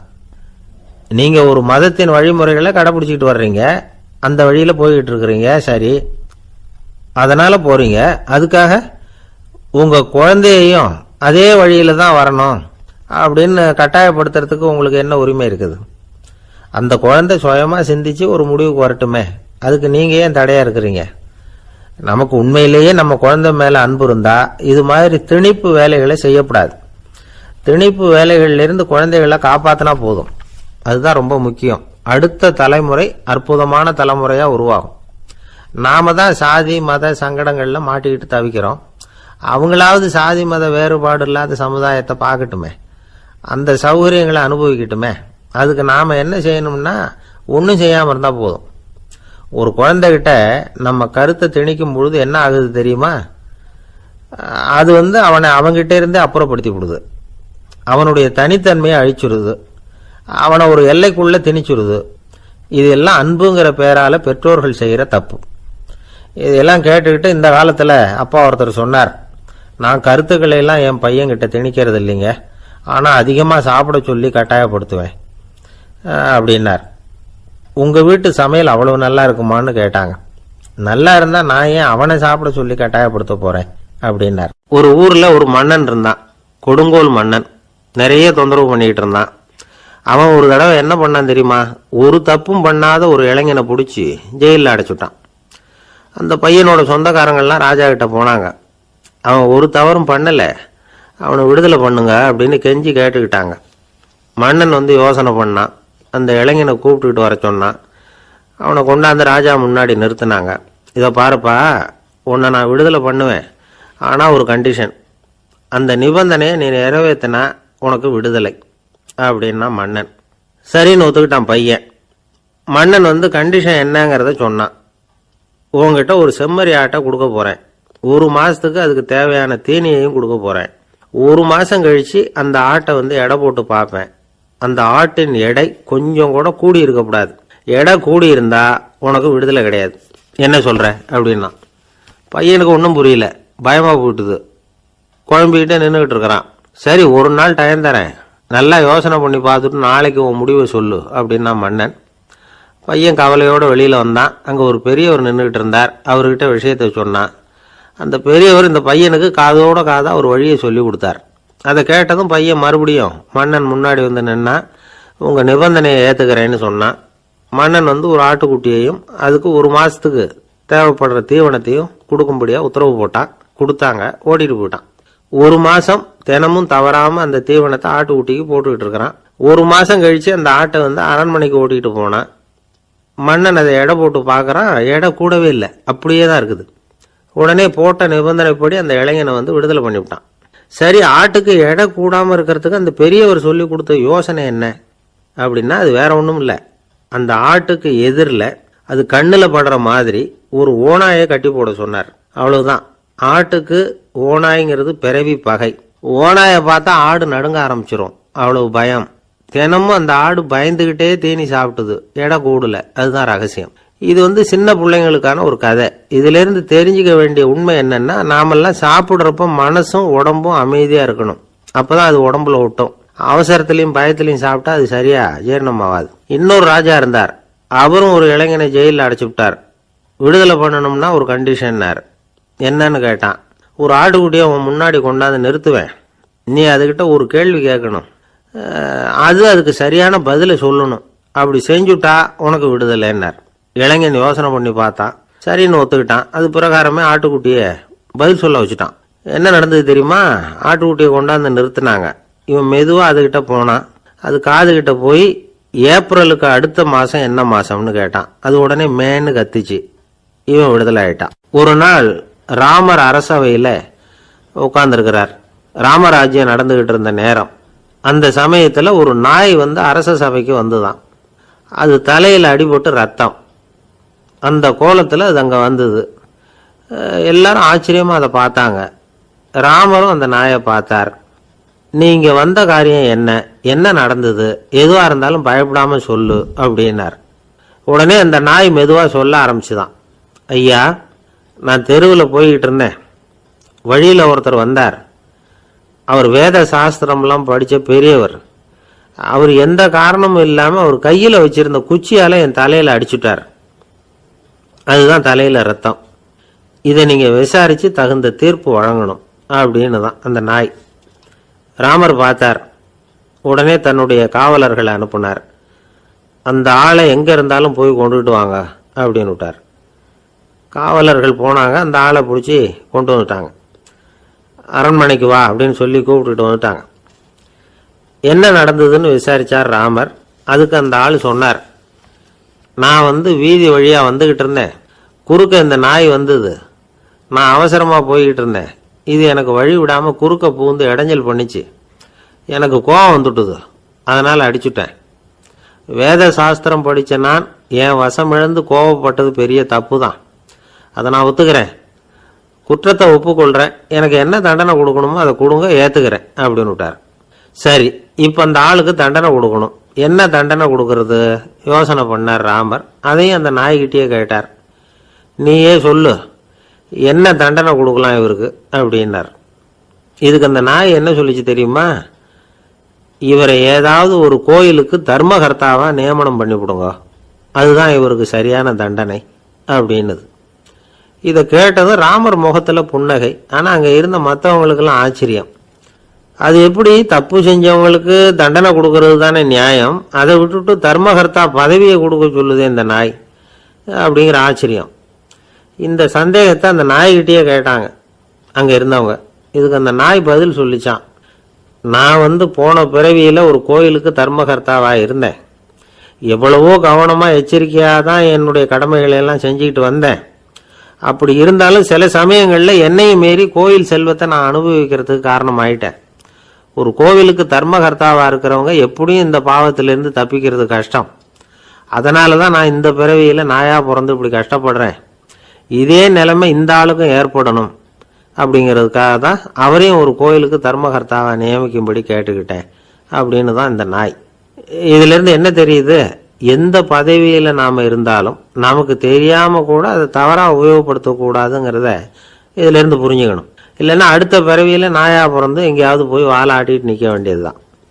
கோவில் வாசல்ல 2 நாய் பேசிக்கிட்டு இருந்துதான். போன ஜென்மத்துல நான் மனுஷனா தான் இருந்தேன். ஒரு கோவில் பூசாரி பேச்சை கேட்டுட்டு அவரோட கூட்டு சேர்ந்துக்கிட்டு ஆண்டவன் போட்டிருந்த நகையெல்லாம் அபகரிச்சு என்கிட்ட கொடுத்தாரு அவரு. நான் எடுத்துட்டு வந்துட்டேன். திருடினது அந்த ஆள் தான், எடுத்துக்கிட்டு வந்தது தான் நான். இருந்தாலும் நான் மட்டும் நாயா பிறந்துட்டேன். இப்போ மட்டும் அந்த பூசாரி என்கிட்ட மாட்டினா கடிச்சு குதறி விடுவேன் அப்படின்னு தான். அவசரப்பட்டு அப்படி செஞ்சுடாதே. பதிலுக்கு அவரும் உன்னை திருப்பி கடிச்சாலும் கடிச்சிருவார். ஏன்னா அவரும் இப்போ ஒரு நாயா தான் பிறந்திருக்கிறார் அப்படின்னு தான். இன்னொன்று, அது எப்படி உனக்கு தெரியும்னு தான். இது நான் தானே அது அப்படின்னு தான் அந்த நாய். கணவன் மனைவி அன்பா இருக்கணும், ஒருத்தர் ஒருத்தர் நல்லா புரிஞ்சுக்கணும், விட்டு கொடுக்குற மனப்பான்மை வேணும். அதுதான் ஒரு நல்ல குடும்பம். இன்னைக்கு பல குடும்பங்களில் அர்த்தமில்லாத சண்டைகள் தான் அதிகம். கிராமப்புறங்களில் வேடிக்கையாக ஒரு கதை சொல்லுவாங்க. ஒரு ஊரில் ஒரு ஆள் இருந்தான், வேலை வெட்டி இல்லாமல் சும்மாவே இருந்தான். அவனுக்கு கல்யாணம் பண்ணி வச்சாங்களாம். மனைவி வந்து சேர்ந்தா. சும்மாவே உட்காந்துருக்கிறியே, ஏதாவது சம்பாதிக்கிற வழியை பாரு அப்படின்ட்டு இருக்கா. அதுக்கு தான் யோசனை பண்ணிட்டு இருக்கிறேன், ஒரு அருமையான ஐடியா அப்படின்னு நானா. என்ன அது சொல்லு அப்படின்ட்டு இருக்கா. அவ ஒரு ஆட்டுக்குட்டி வாங்க போறேன்னு இருக்கான். அதை வாங்கி என்ன பண்ண போறேன்னா, அந்த குட்டி வளரும், பெருசாகும், அதுக்கப்புறம் அது நிறைய குட்டி போடும் அப்படின்ட்டு இருக்கான். சரி, அப்புறம் என்ன, அதையெல்லாம் சந்தையில் கொண்டுட்டு போய் விற்றுவிட்டு அந்த காசுக்கு ஒரு எருவு மாடு வாங்கலாம். சரி, அது எதுக்கு? எருவு மாடு நிறைய பால் கொடுக்கும், அதை கொண்டுகிட்டு போய் பால் பண்ணையில் கொடுப்பேன், அல்லது நானே விற்றுருவேன், கை நிறைய காசு கிடைக்கும். அதுக்கப்புறம் ஒரு பசுமாடு வாங்குவேன், பாலையும் விற்கலாம், நாமளும் காய் போட்டு சாப்பிட்லாம், இப்படிலாம் சொல்லியிருக்கான். அப்போ அந்த பொண்ணு சொல்லிச்சான், அடுத்த தெருவில் இருக்கிற எங்கள் அம்மா வீட்டுக்கும் கொஞ்சம் பால் கொடுத்து அனுப்பலாம் அப்படின்ட்டுருக்கா அந்த பொண்ணு. இந்த இடத்துல கணவனுக்கு கோவம் வந்துட்டுது. அது எப்படி உங்கள் அம்மா வீட்டுக்கு எதுக்கு கொடுக்கணும், அதெல்லாம் முடியாதுன்றிருக்கான். இந்த இடத்துல சண்டை ஆரம்பமாயிட்டுது. கொஞ்ச நேரத்தில் 2 பேரும் சத்தம் போட ஆரம்பிச்சிட்டாங்க. கடுமையான சண்டை நடக்கிறத பக்கத்து வீட்டுக்காரன் காதில் வாங்கினான். அவன் ஓடியாந்தான். அவனுக்கு தெரியும், வாங்காத மாட்டுக்காக இப்படி சண்டை போட்டுக்கிட்டு இருக்கிறாங்கங்கிறது அவனுக்கு புரியும். அவன் ஓடி வந்து சொன்னான், ஏண்டா உன்னோட பசுமாட்டை ஒழுங்காக கட்டி போடக்கூடாதான்னு இருக்கான். என்னடா சொல்கிறேன்னா, இவன் உன் மாடு என் தோட்டத்தில் வந்து மேய்ஞ்சுட்டுது, பயிரெலாம் நாசமாயிட்டுது, 10,000 ரூபா அளவுக்கு சேதம், அதை வாங்கிட்டு போகிறதுக்கு தான் வந்தேன், குடுறா 10,000 நானா. இவன் அரண்டு போயிட்டான். அப்புறம் சொன்னான், டே நான் இன்னும் மாடே வாங்கலையே, அதுக்குள்ளே அது வந்து எப்படிடா உன் தோட்டத்தில் மேயும், என்னடா உளர்றேன்னு இருக்கான். நீ தாண்டா இப்போ உளறிக்கிட்டு இருக்க, மாடே வாங்கலை, அதுக்குள்ளே எப்படிடா வந்து உன்னுடைய மனைவி அவங்க அம்மா வீட்டுக்கு பால் கொடுத்து அனுப்ப முடியும் அப்படின்னு அவன் கேட்டானா. நம்மளுக்கு இப்போ தான் புத்தி வந்துதான். அர்த்தமே இல்லாத சண்டை போட்டுக்கிட்டு இருக்கிறோம் அப்படிங்கிறத அவன் புரிஞ்சுக்கிட்டானான். இது நம்ம முன்னோர்கள் சொல்லியிருக்கிற ஒரு கதை. சண்டையில தான் அர்த்தம் இல்லையே தவிர கதையில் அர்த்தம் உண்டு. அதாவது இல்லாத விஷயங்களுக்காக சண்டை போட்டுக்கிட்டு இல்லறத்தை வீணாக்கிக்கிட்டு இருக்கிற மனிதர்கள் இன்றைக்கு நிறைய பேர் இருக்கிறாங்க. ஒருத்தன் தன்னுடைய மனைவியை பற்றி மாமனார்கிட்ட புகார் சொன்னானா, மாமா உங்க பொண்ணு அர்த்தமில்லாத சண்டை போடுறா, எதுக்கு எடுத்தாலும் எடுத்தெறிஞ்சு பேசுறா அப்படின்னு இருக்கான். நீ எப்படி மாப்பிள்ளை அதை சமாளிக்கிற அப்படின்னு கேட்டிருக்காரு அவரு. அவ எடுத்தெறியறது என் மேலே படாமல் ஒதுங்கி நின்னுக்கிறேன் அப்படின்னு நானா. இவன் ஒரு சிகை அலங்கார கூடம், ரொம்ப சுறுசுறுப்பாக எல்லாரும் வேலை செஞ்சுக்கிட்டு இருக்கிறாங்க. முடிவெட்டிக்க வந்திருக்கிறவங்க நிறைய பேர், எல்லாரும் வரிசையாக உட்காந்துருக்கிறாங்க. அந்த சமயத்தில் திடீர்னு கதவை திறந்துக்கிட்டு ஒருத்தர் உள்ளே வர்றார். அவர் ஒரு பெரிய மனிதர். அவரும் முடிவெட்டிக்கிறதுக்காக தான் உள்ளே வந்திருக்கிறார். அவரை பார்த்த உடனே அங்கே வரிசையில் உட்காந்துருந்தவங்க எல்லாரும் எழுந்திரிச்சு அவர்கிட்ட வந்துட்டாங்க. அவரை சுற்றி நின்றுக்கிட்டாங்க. எப்படி இருக்கிறீங்க, நல்லா இருக்கீங்களா அப்படின்னு விசாரிக்க ஆரம்பிச்சிட்டாங்க. எல்லாம் முடிஞ்சதும் வந்தவர் கேட்டார், வரிசையில் கடைசியாக இருக்கிறவர் யார் அப்படின்னு கேட்டார். ஏன்னு கேட்டாங்க. நான் அதுக்கு அடுத்தபடியாக உட்காரணும், அதுக்காக தான் கேட்குறேன் அப்படின்னார். உடனே அங்கே இருந்தவங்கெல்லாம் என்ன சொன்னாங்க தெரியுமா, நீங்கள் வந்து வரிசையில் காத்திருக்கக்கூடாது, நீங்கள் அரசாங்கத்தின் தலைவர், உங்களுக்கு நேரம் முக்கியம், அதனால் நீங்கள் முன்னாடி போங்க அப்படின்னு சொன்னாங்க. ஆனால் அதை அவர் கேட்கல. தோழர்களே, உங்களுடைய கருத்துக்கு ரொம்ப நன்றி. எல்லாரும் வரிசையாக தான் வரணும், அதுதான் முறை. வரிசையில் வரணுங்கிற நடைமுறையை நானும் பின்பற்ற விரும்புகிறேன். நாம் எல்லாரும் சமமானவர்கள் அப்படின்னார். இப்படி சொல்லிவிட்டு வரிசையில் கடைசியாக இருந்த ஒரு நாற்காலியில் போய் உட்காந்துக்கிட்டார். தன் சட்டை பையில் இருந்த ஒரு செய்தித்தாளை எடுத்தார், படிக்க ஆரம்பிச்சிட்டார். ஆனால் அங்கே இருந்தவங்களால இதை வந்து பார்த்துக்கிட்டு சும்மா இருக்க முடியல. ஒருத்தர் எழுந்திரிச்சு வந்தார். ஐயா, இப்போ என்னுடைய முறை வந்திருக்குது, நான் தான் போக வேண்டிய முறை. உங்களை இங்கே காத்திருக்க வைக்கிறத விட ஒரு 5 ஆண்டுகளுக்கு கூட நான் வந்து முடிவெட்டிக்காமே இருந்துட முடியும் அப்படின்னார். அவர் மறுபடியும் சொன்னார், ஐயா, நீங்க வரிசை முறையை தாண்டி போக விருப்பப்படல, சரி. ஆனா என்னுடைய முறையை மாத்தி கொடுக்கறதுக்கு எனக்கு முழு உரிமை இருக்குது. இதுக்கு பதிலா உங்களுடைய கடைசி இடத்தை நான் எடுத்துக்கிறேன், இதை நீங்க மறுக்க முடியாதுன்னார். அங்க இருந்த மற்றவங்களும் இதை ஒரு மனசா வற்புறுத்த ஆரம்பிச்சுட்டாங்க. அந்த பெரிய மனிதர் பார்த்தார், சரின்னு கடைசியா ஒத்துக்கிட்டார். அவர் யார் தெரியுமா? அவர் தான் மாவீரர் லெனின். ரஷ்யாவில் கிரெம்ளின் சிகை அலங்கார கூடத்தில் தான் இது நடந்தது. எல்லாரும் இந்நாட்டு மன்னர்கள்னு வாயளவில் பேசுறதுல என்ன பிரயோஜனம்? நாம எல்லாரும் சமம்ங்கிறத நடைமுறையில் கடைபிடிச்சு காட்டினவங்க கொஞ்சம் பேர் தான். அவங்களில் ஒருத்தர் தான் லெனின். வரிசையில் நின்று வர்றதுங்கிறது ஒரு சிறந்த பண்பு, உயர்ந்த பண்பு. இன்னைக்கு பல இடங்களில் அது நமக்கு தேவைப்படுது. ஒரு ரேஷன் கடைவாசல், கடை திறக்கிறதுக்கு முன்னாடியே எல்லாரும் வரிசையில் நின்றுட்டாங்க. கடைசியாக வந்த ஒருத்தர் கியூவில் முன்னாடி போகிறதுக்கு முயற்சி பண்ணுறார். ஏற்கனவே நின்றுட்டு இருக்கிறவங்க அவரை முன்னாடி போகிறதுக்கு விட மாட்டேங்கிறாங்க. கடைசியாக போய் நில்லையா அப்படின்னு எல்லாரும் கத்துறாங்க. அது அவர் காதில் வாங்கலை. முண்டி அடிச்சுக்கிட்டு முன்னாடி போகிறதுக்கே முயற்சி பண்ணிகிட்டு இருக்கிறார். எல்லாரும் சேர்ந்து அவரை வலுக்கட்டாயமாக இழுத்து கொண்டாந்து பின்னாடி கொண்டு போய் நிறுத்திவிட்டாங்க. நிறுத்திவிட்டு சொன்னாங்க, இதை பாருப்பா, நாங்கள் இருக்கிற வரைக்கும் நீங்கள் முன்னாடி போய் எதையும் வாங்க முடியாது, தெரிஞ்சுக்கோ அப்படின்னாங்க. இப்போ அந்த ஆள் சொன்னாராம், நான் இங்கே பின்னாடி நிற்கிற வரைக்கும் நீங்களும் எதுவும் வாங்க முடியாது அப்படின்னாராம். ஏன்னு கேட்டிருக்கிறாங்க. நான் தான் அந்த கடையை திறக்க வேண்டிய ஆள் அப்படின்னா.